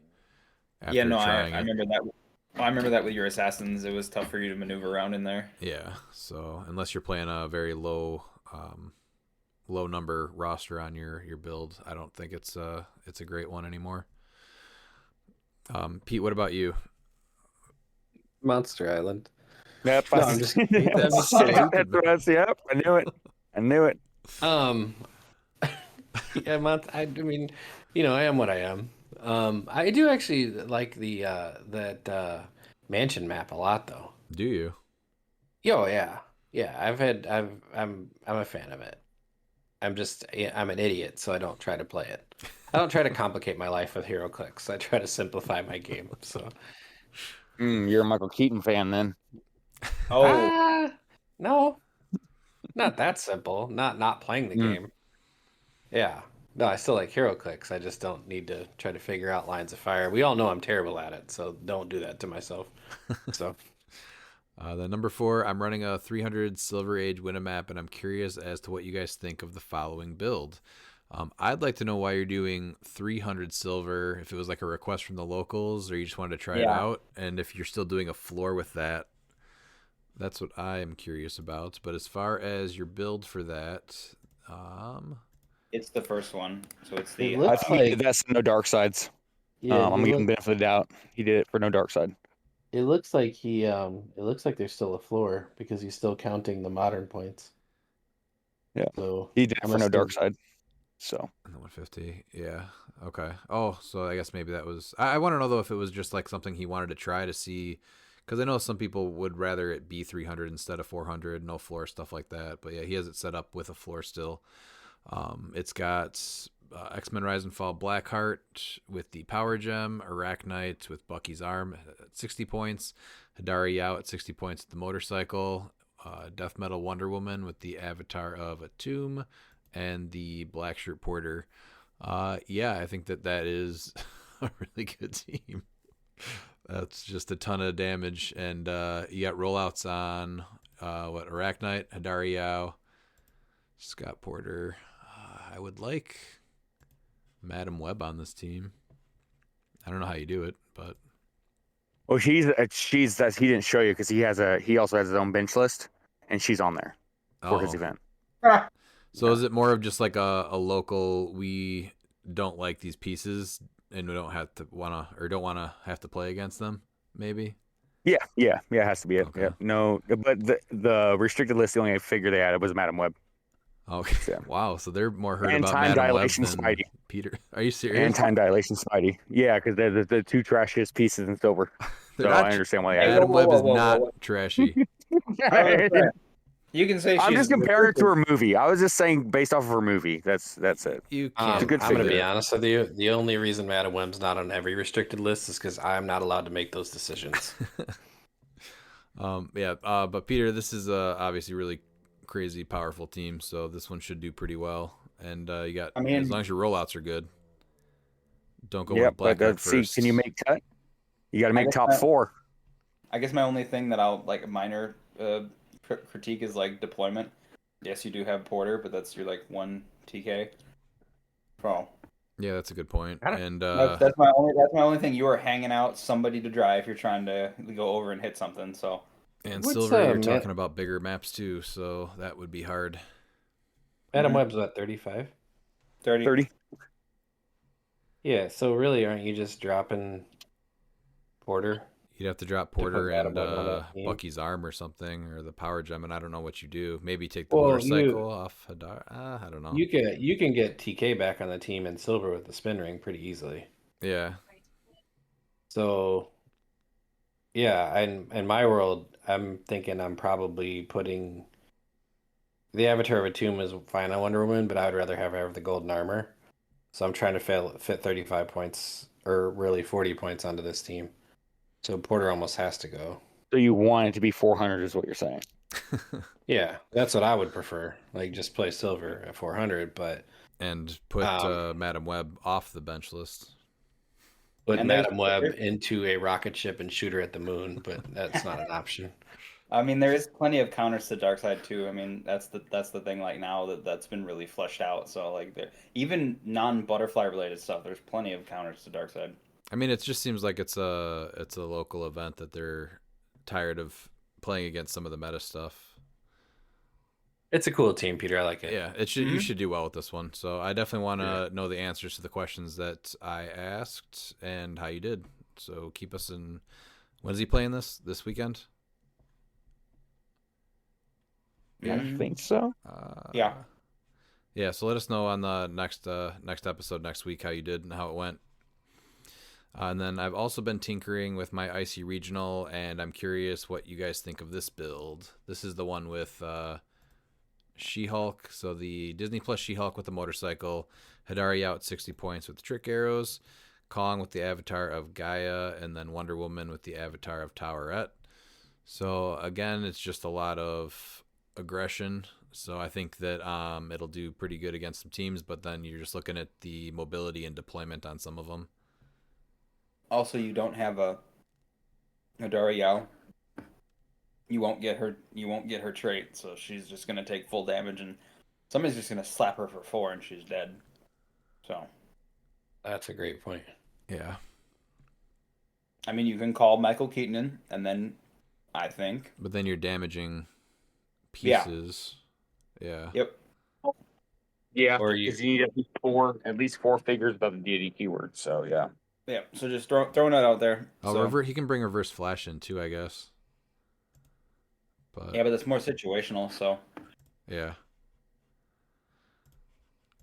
So it depends on what you go up against. But there's the potential for some damage, and that She-Hulk's been doing really well, and Wonder Woman's gonna keep her alive. You can't bring Kong back, so there is some potential there, I think. Rob Peterson, having listened to the year-end wrap-up episode in its entirety, I have one question. What does Miles have against Steven Universe? Miles, what's your problem Long with Steven story. Universe? Well, So let's hear it. I have a real good friend. His brother's name is Steven, and he looks uncannily like Steven Universe. I can't stand him. So therefore, ergo, can't stand Steven Universe. All right. That's a reason. You know, it's like when you just break up with a girlfriend and you go on a blind date and your new date looks exactly like your ex. She's not interested. Doesn't mean she's not pretty. You're just like, yeah, no. Don't like it. All right. I mean, if I'm honest, Miles, that's how I felt after we left Worlds. Every tall guy looked like you, and it hurt me a little bit inside. Yeah. Took me a long time to go. I'll now arm wrestle every tall guy I see Yeah. for you Yeah. and just say, you know what? I No. would just run up to them and yell Miles and attach myself to them, and then they'd be like, "Dude, I'm not Miles." And I'm like, Like, of course you're not. This is awkward. No, thanks. Well, it's awkward for them, wasn't for you. You got It was that great. hug It from a was tall great for guy. me. Yeah, it was great Yeah. for me. I'm not gonna complain. Lots of hugs are handed out. Yes. Also, my store's name is Gamers World Fox Valley in Aurora, Illinois, since nobody could remember the name. So I totally did know this. I even wrote back on Facebook that if there were 100 stores listed on a list, I would be able to pick it out. I just could not think of it on the spot. Then we have Ryan Harris. If you had to design a HeroClix gaming table for your house, what would it look like? What unique features for the game would you have built into the table or as attachable for the table? So I think one thing that would be really cool is a space for an old size map, but then you can fold over like parts of the table and take out 4 rows in either direction, or 8 on one side, whatever, and like whatever would make a better small map, and then of course enough room on the table for trays. I can go into a whole list though of things for the monthly games specifically. Yeah, 100%. The only thing that I would add for sure is going to be cup holders for beer. Yeah, that's a good one. There's a lot of really cool gaming tables that are like Kickstarters or even companies that make them. And man, I've looked at a bunch of them a bunch of times. And that's not an argument I've won in this house yet, but stay tuned. Some of them convert into dining room tables. I just think they're fantastic. So, but as far as like features, honestly, the recess table for playing HeroClix would be great. So when my Hedariel falls over for the 17,000th time, it's less likely to hit the floor and more likely to stay inside of the recess table. So that's a good point. And my dice. My dice get thrown across tables quite often for no real good reason. And then you wonder why I have a cup. With Kongs too, where Kongs get knocked off the table. Kongs have been known to fly across tables. Dan, what would you have? I think a while ago I gave this like quite a bit of thought. So I honestly thought it'd be cool if you could design like a table with it's not plexiglass, but like a screen built into the table where you could throw up the map digitally if you didn't want to use like a neoprene or something, or you could still use your normal maps, but thinking like throwing up like the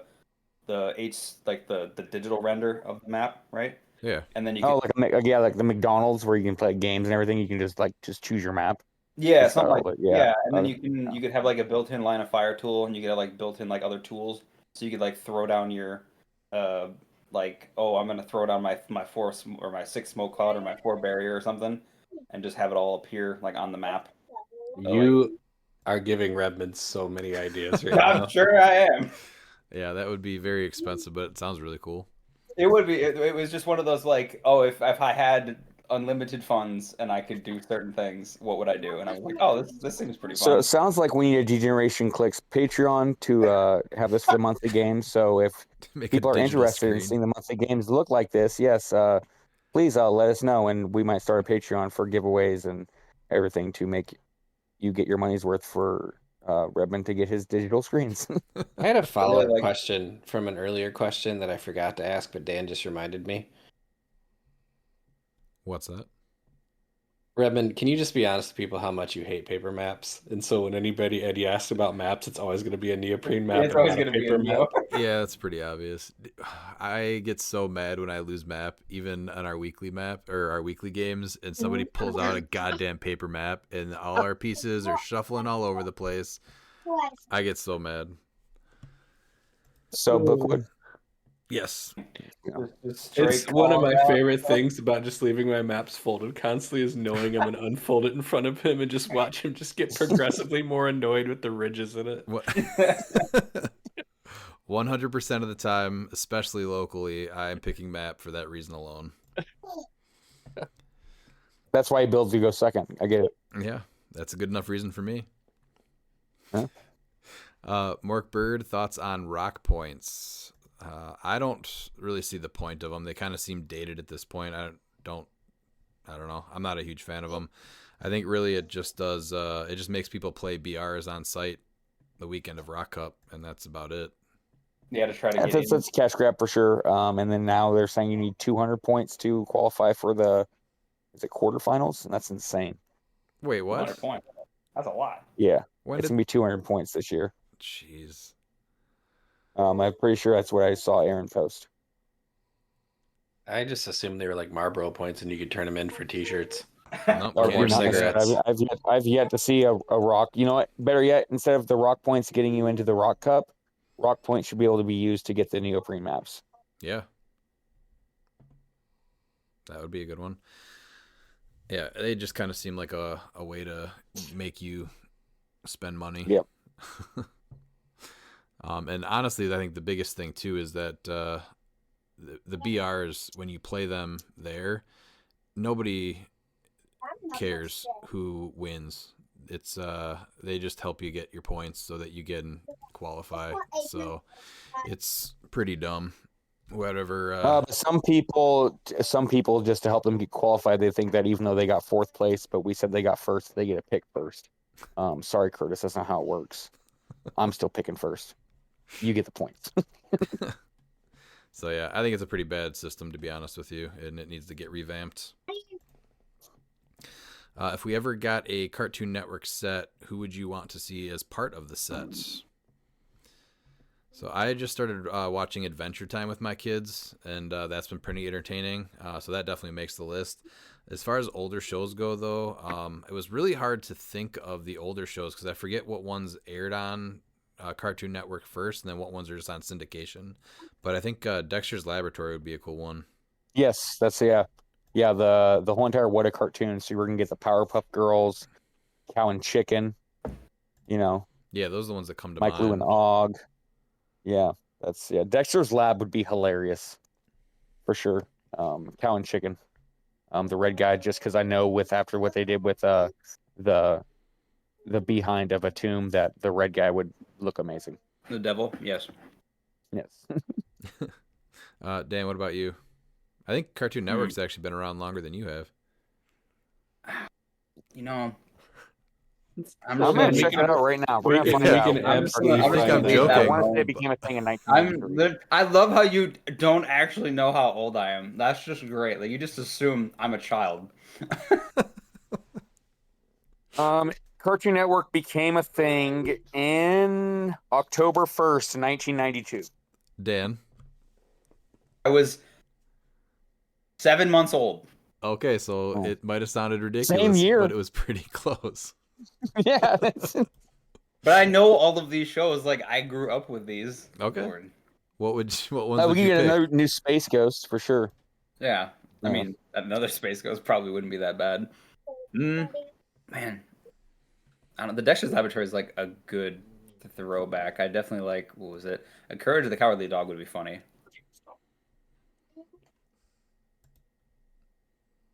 Otherwise, yeah, I think those are like the big iconic ones that I know of, like off the top of my head. I also haven't watched like Cartoon Network in so long now. Johnny Bravo, because Redman would be playing Johnny Bravo all the time because he's like that's one that I the real forgot life about. Johnny Bravo. Real life Johnny Bravo. I mean, I'm pretty. I don't know, he's kind of TOS though, so like that might be kind of problematic. Yeah, that's a good point. That's my only gripe about that is like he's a little TOS. Weren't they making a show and or a movie, and John Cena or The Rock was going to play him? Yeah, they were talking about it. That I do not know. They get shelved though.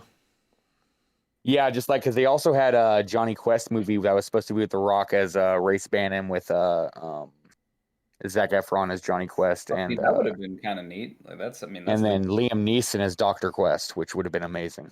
Yeah. But Pete, what about you? Any Cartoon Network shows that you remember? Oh man, so many. But like one of my favorite shows of all time that I'll just sit and watch occasionally, just when I just really need to laugh, is Robot Chicken. so good. Oh, so good. Oh, so you're like thinking like Adult Swim? Interesting. Okay. Yeah, no, Yeah. I would have gravitated towards Adult Swim because Dan, I was almost an adult. So in 1992. with Adult Swim, then definitely Dr. Steve Brule. Yeah. What were you saying about what were you saying about Adult Swim, Pete? I said I was basically almost an adult in 1992 because I'm old. So yeah, I was getting close to adulthood at that point. So that or the Grim Adventures of Mandy, is that one of them? Billy That and one Mandy. was good. Yeah, Billy and Mandy. Yeah. Ed and Eddie was good. Yeah, they had see, the that's- bear with the brain, evil Yeah. Concarne. Yeah, good stuff. See, I was thinking about Ed, and Eddie, but I was like, what would you do for that? I guess like you just have like the trio and like a few of the other ones, but Oh, And- you definitely, because you'd have Plank and Johnny, 100%. oh god, Plank and Johnny. Yeah. Yeah, oh yeah. Honestly, Painter I Sisters. can't believe this group did not name Aqua Teen Hunger Force. Well, that's Adult Swim again. That wasn't Cartoon Network. That's why it was. Oh I no, was, I Adult thought Swim about it. is Cartoon Network. That's true. I was That's- thinking it's the Yeah. more like grown up. Like, Again, it's on. you guys don't want Master Shake, Meatwad, and Frylock and Carl on your Oh, HeroClix definitely. table? Oh, I 'Cause definitely want do. Carl. Yeah. Yeah. Yeah, but I do. no, the real two is even before them. I'd rather have the Moonanites. I want Ignignokt and I just want some kind of equipment for the sandwich. Foreigner belt. The Oh, I was trying to say the foreigner belt. the Foreigner belt if you could too, but the what was it? The Devil's Witch? No, what Yeah. was it? Yeah, the Devil Witch or something like that, right? Yeah. Yeah. Yeah. Oh man, I want the foreigner belt as an equipment now. Is that Aqua Teen Hunger Force? Oh Yes. god, Yeah. that's I actually Yeah. never Oh, watched you that. just- It's the same you people need that to- did Archer, right? I loved Archer. I think so. Yeah, you need to watch just the foreigner belt thing because all you gotta do is say foreigner themes, foreigner songs, and then it happens. So they Wait. just say like cold as ice, and then it freezes them. You So like- good as an equipment. You liked Archer? Archer was awesome. Yeah. Dude, I love Archer. I never thought that was not a thing where I was like, Reppin would like this. Oh yeah, no, No, Archer was Miles- great from episode 1. I got it. The Brood Witch. Yes. That There'd be was a so many. great- Yeah, there'd be. And then you could also throw in the Hanna-Barbera since Cartoon Network is ran by Hanna-Barbera. So Evan, you never watched Aqua Teen Hunger Force? I never did. I know a lot of people that Yeah, were it's- very much into it. I just never did. Oh it's man, amazing. It's hilarious. It really is honestly hilarious. All right, going on to number 3. There are a lot of figures in Modern right now that would be termed control pieces. Constantine, Legacy Ace, Beetlejuice, Legacy Black Panther. What would you consider to be aggro, rush, burn pieces that act quick and need to be dealt with in the game before they become overwhelming? I think the two that come to mind the most is Hidari Yao and Kong. Yeah. Yeah. Those are the Yeah. top two, I They- think. What about anything I else? honestly debate the Jurassic League just because of their Flash Raptor is probably the king, right? Yeah. But that ability to just go in and hit like how many people, and then you can hit the whole team with Quake is disgusting. And yeah, Green Torch is up there too, especially after seeing it in action. That's why I I called the Jurassic League because they're all pretty good. Like Aquanix is still good, What about and Wonder Woman surprised me too, for sure. But yeah, Kong is one of those pieces you have to take care of because if you destroy his support, then he's able to make 2 actions in a turn, and he can just destroy your team. Yep, we saw that at Worlds. Yeah. You take out Kong's support, Kong becomes stronger, which is I like that feeling with Kong. Is that because you're never out of it if Kong's still in the game? Because sure they killed your other figures, but now he's able to attack twice, and he attacks hard. Yeah. Mm-hmm. I'm totally blanking on his name, but the King Shark Prime. Camo. Yeah, Camo. If you let him, he's just gonna boop all over the place and eat your team. Oh, he will Yes. eat you alive, which is like the best part. Pete, do you have any super aggressive pieces that we didn't list? No, you hit most of them. I would say Blue Beetle Prime. If you leave that piece alone, it's gonna start just taking stuff apart. Not even like the delete thing, like just telling you can't use powers is just ridiculous. Yeah, that Like one's it's gotta so go quick. underrated.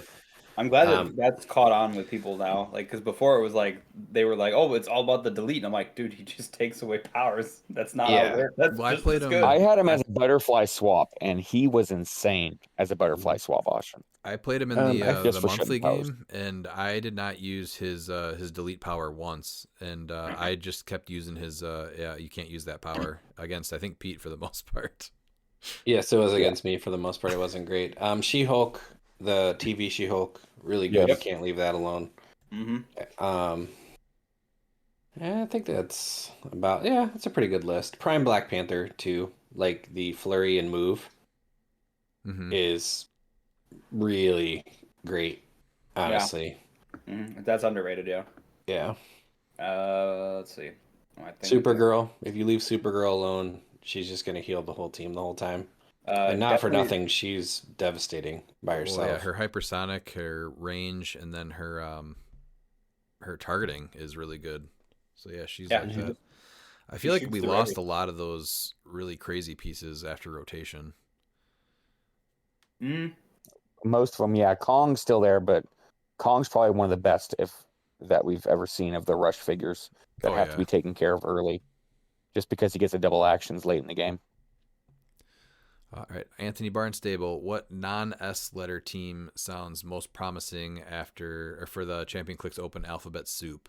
So I'm going to start with A and see if I can make a team with Arachnite and Legacy Apocalypse and have them work on the same team. I think that I would like to play him since I did not get to for the silver events for states. I'm not sure that's the best letter, though. I don't think it is. That's not S. But I want to play him again. No, I want to play him again. I mean, that's 200 points of like really good. Yeah, and that gives you Prime Absorbing Man on the sideline. That gives you Amit still. So I wasn't looking at anything that was great for the equipment, though. So I'm going to see if I can make that work. And if not, then shift gears. Miles, you were saying T? Yeah, T with Thanos. There's other figures, too. I'm blanking on it. I had a few of them built up. See if I can go up there. With Legacy or the Ultra Chase Thanos, I think can get pretty insane. What about the Ultra Chase and the Legacy?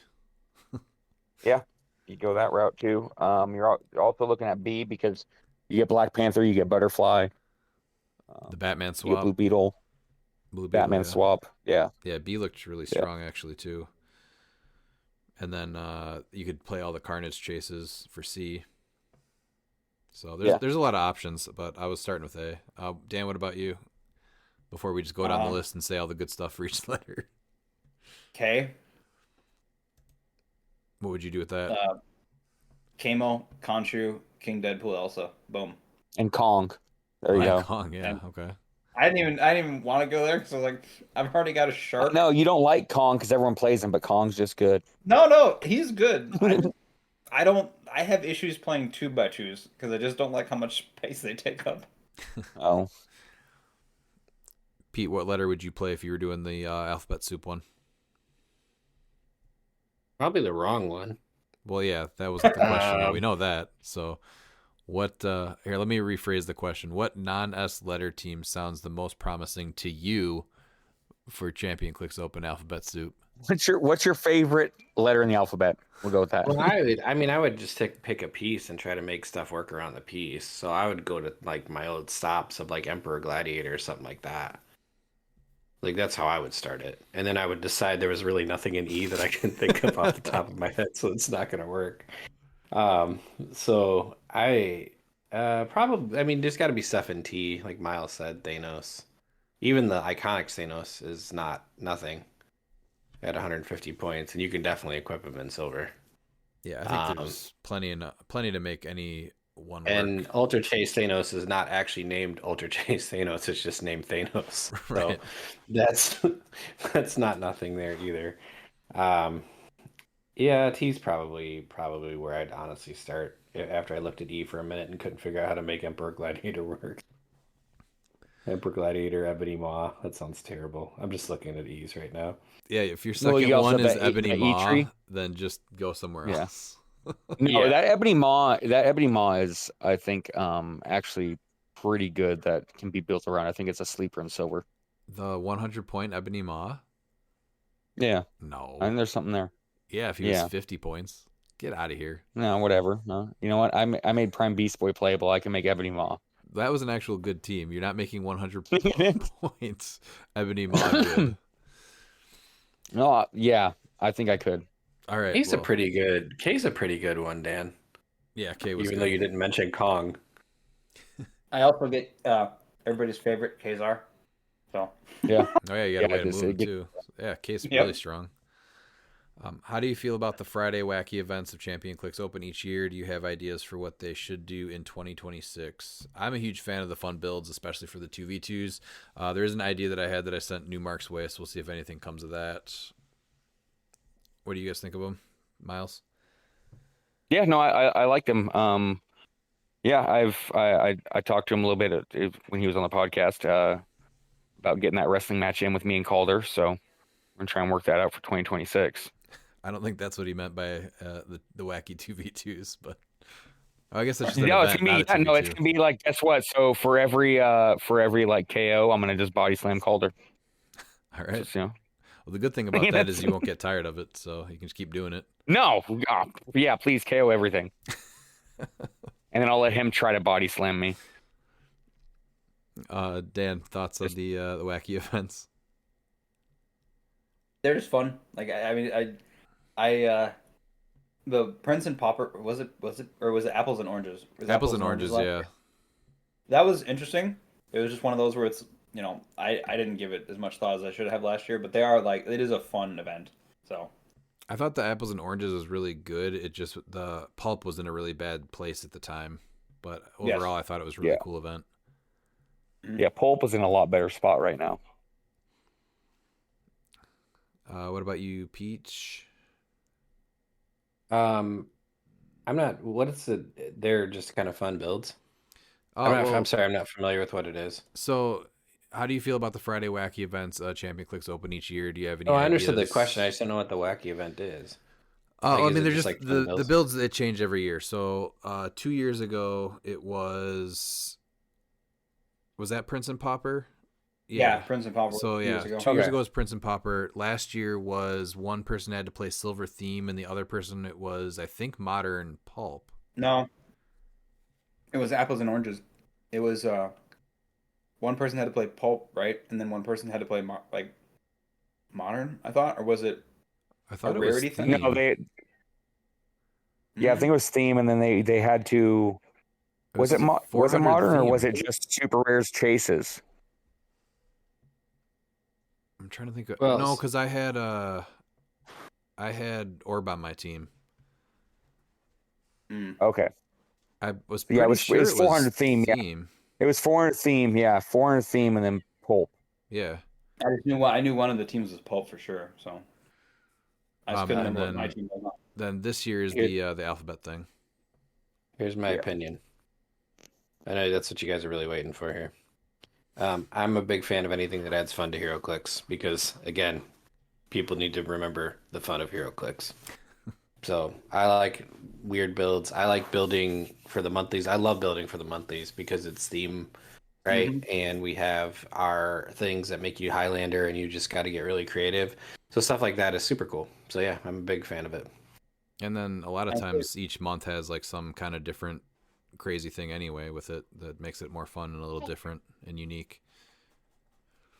What do you want to see improved with Champion Clicks Open?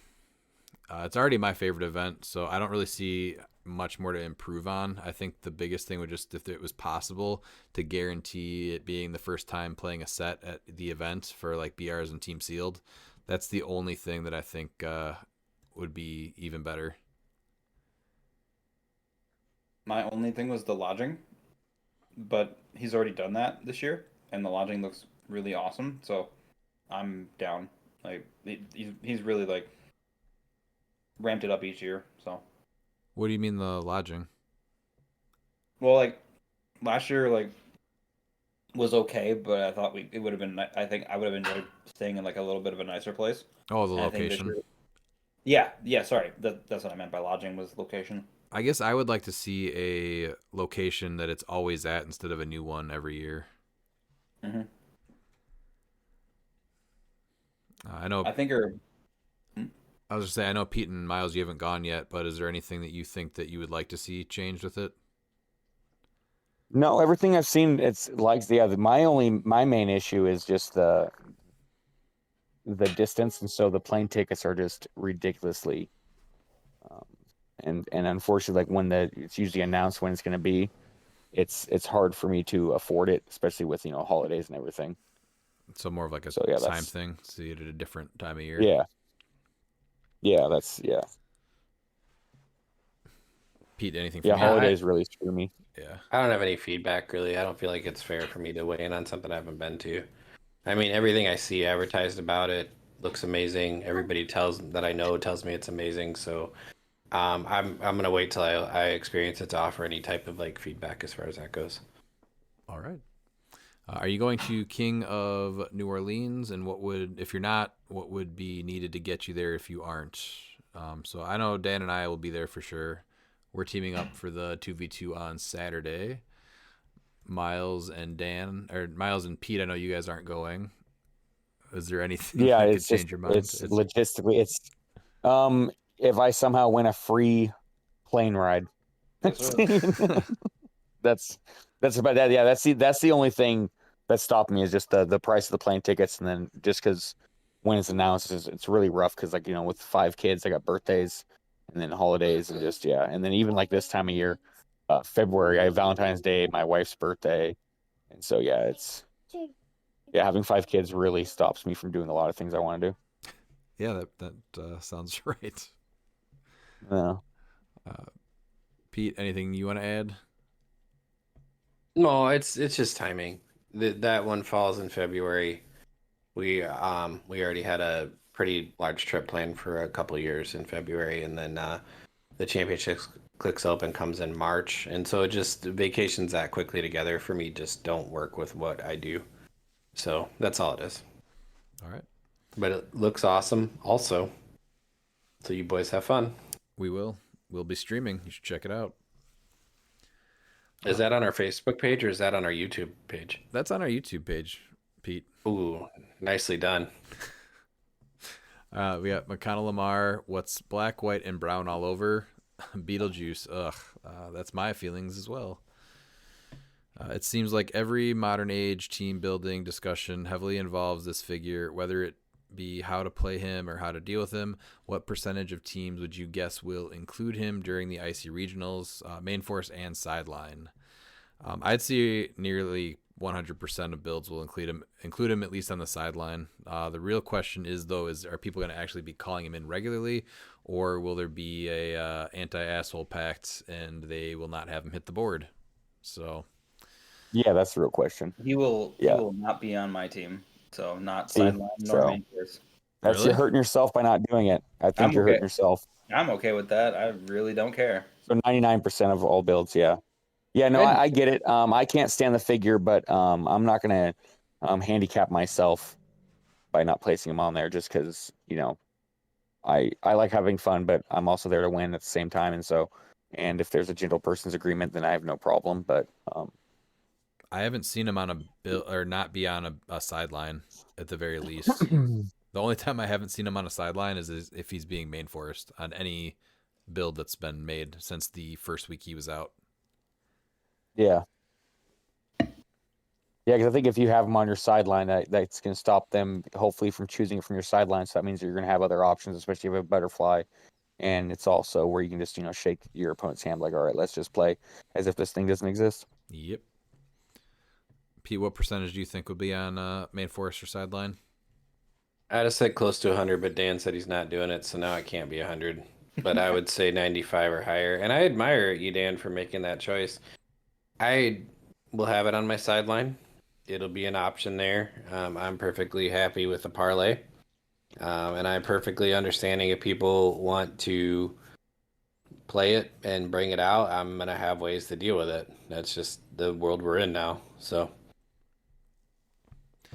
what are your top 5 bystanders from the Black Panther set? Honestly, they kind of split them down the middle. There's the ones that are not great that the figures make, and then the other ones are pretty cool. I thought Raven, T2, Zenzi, the Shield Operative, and the Joined are all pretty cool. Those would be my top 5. I'm going with figures that you're going to put on a bystander don't die team with Falcon Red Wing. I think Iron Fist is going to see some play. I like the Josiah X because he's actually playable in like the Prime. And then the Ravens there. Zenzi is great. Was. And then Raven Pog. What you mean isn't she still good or? No, she's a free. So I just like her. Like her that she's Wakanda TA for 15 points if I don't have it on my team. Dan, what are your top 5? Let's see. It's more like top 3. So the Joined, Prey, and Zenzi. Pete, do you have a top 5? Oh, yeah. T2. Junta. I can't believe you guys are overlooking my boy Junta here. My person Junta. Well, I'm just mad because we don't have an actual figure of Junta, and I think he deserved it. I agree. So that's two. The Raven. Still looking for the Raven at the right price. I would also go with the Shield Operative. And I agree with Miles Kane, as I often do. The Iron Fist is really, really good for 20 He's points. underrated for 20. Yeah. So, yeah, those would be my 5. And I mean, I still love a lot of the other ones. Prey's awesome. Goose is awesome. Yeah, so I think there's a lot. The Joined is super cool too. So I think there's a lot of really good bystanders. Manifold I want to like, but for 25 points, I feel like there's better ways of doing those powers for that point cost. Yeah.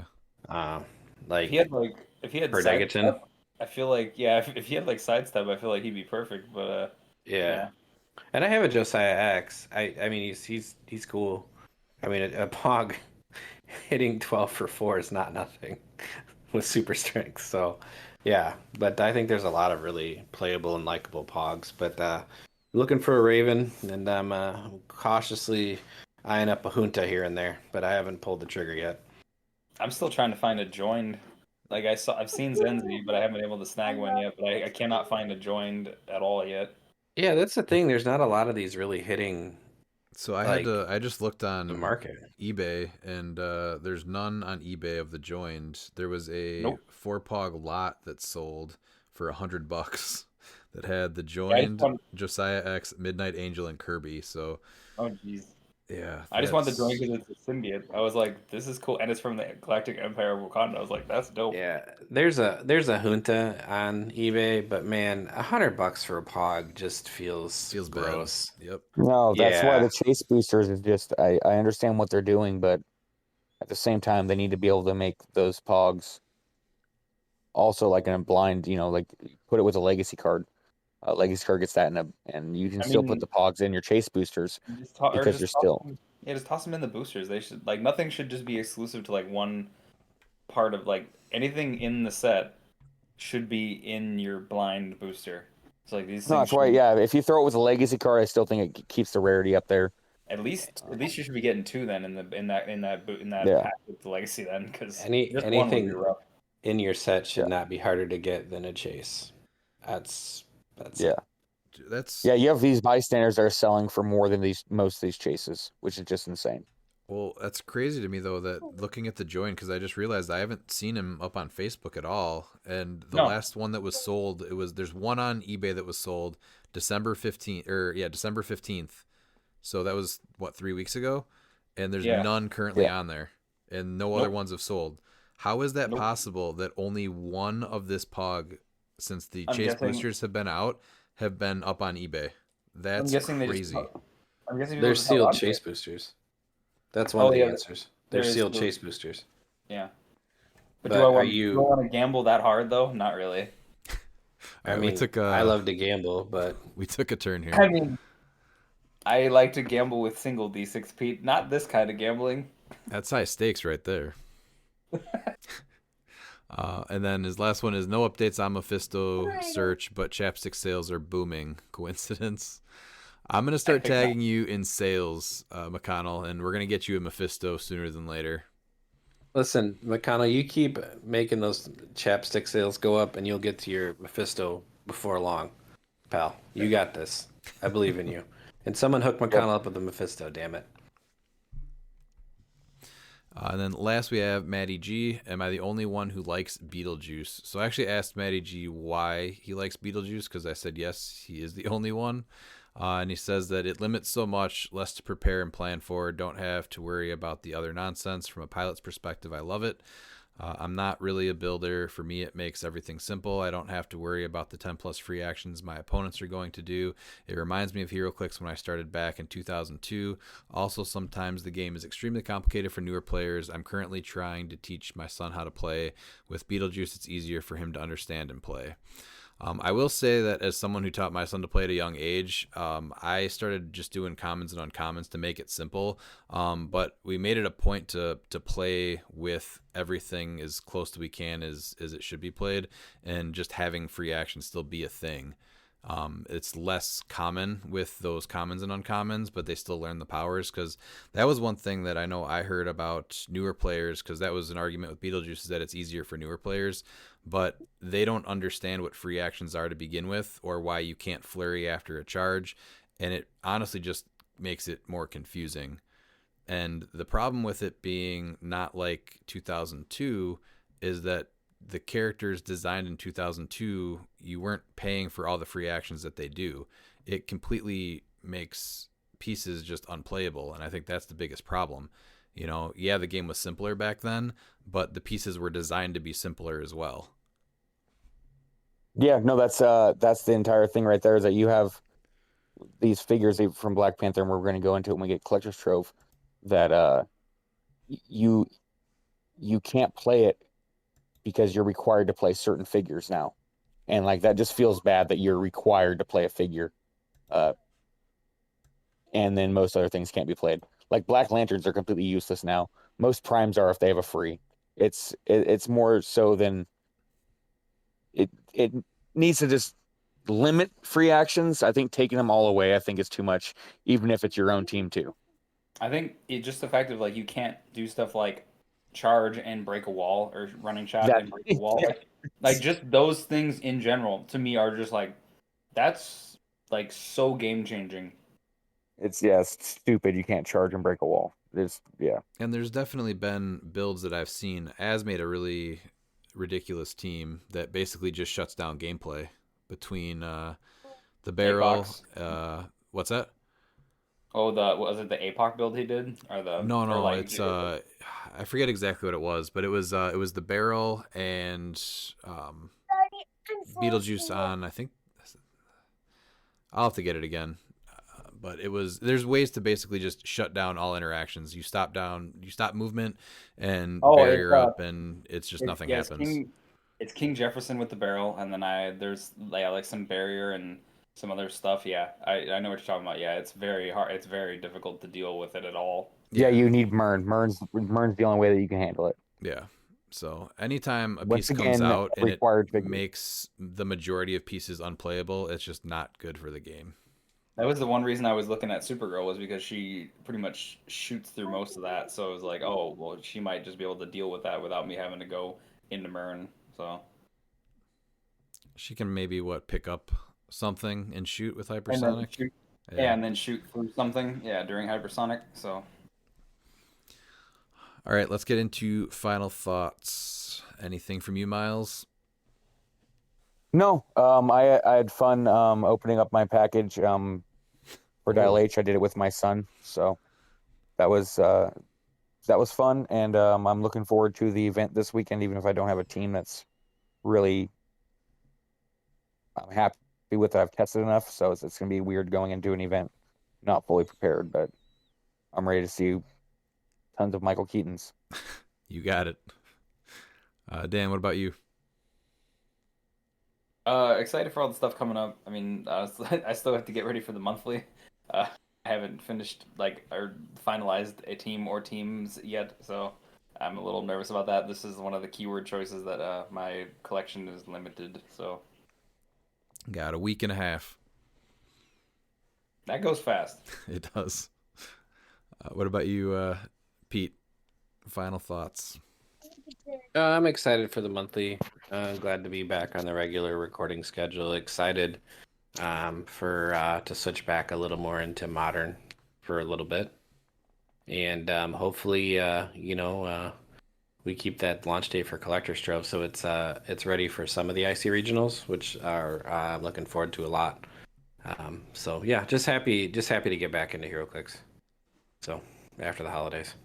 Yeah, it seemed like all the events were kind of far out, but now that we're getting all these info updates and everything, it feels like it's a lot closer. So that's getting exciting. I'm really just excited to start playing in these again, because that winter downtime is it's rough. So I guess the Silver States helped fill it out a little bit, because typically that used to go from Worlds until Rock Cup? Champion Clips. It's really bad. When that started into winter, but even the first Champion Clix wasn't in the winter. It was in summer, and then it skipped a year. So this is only its third year, I think. Yeah. So there used to be a really big lull in downtime. So yeah, I'm just excited to get back to building and playing and traveling for the events. We got a ton of stuff on the horizon here. So yeah, that's me. But thanks for listening, and we will see you next time. And if you're not down with that, we got 2 words for ya! Click it!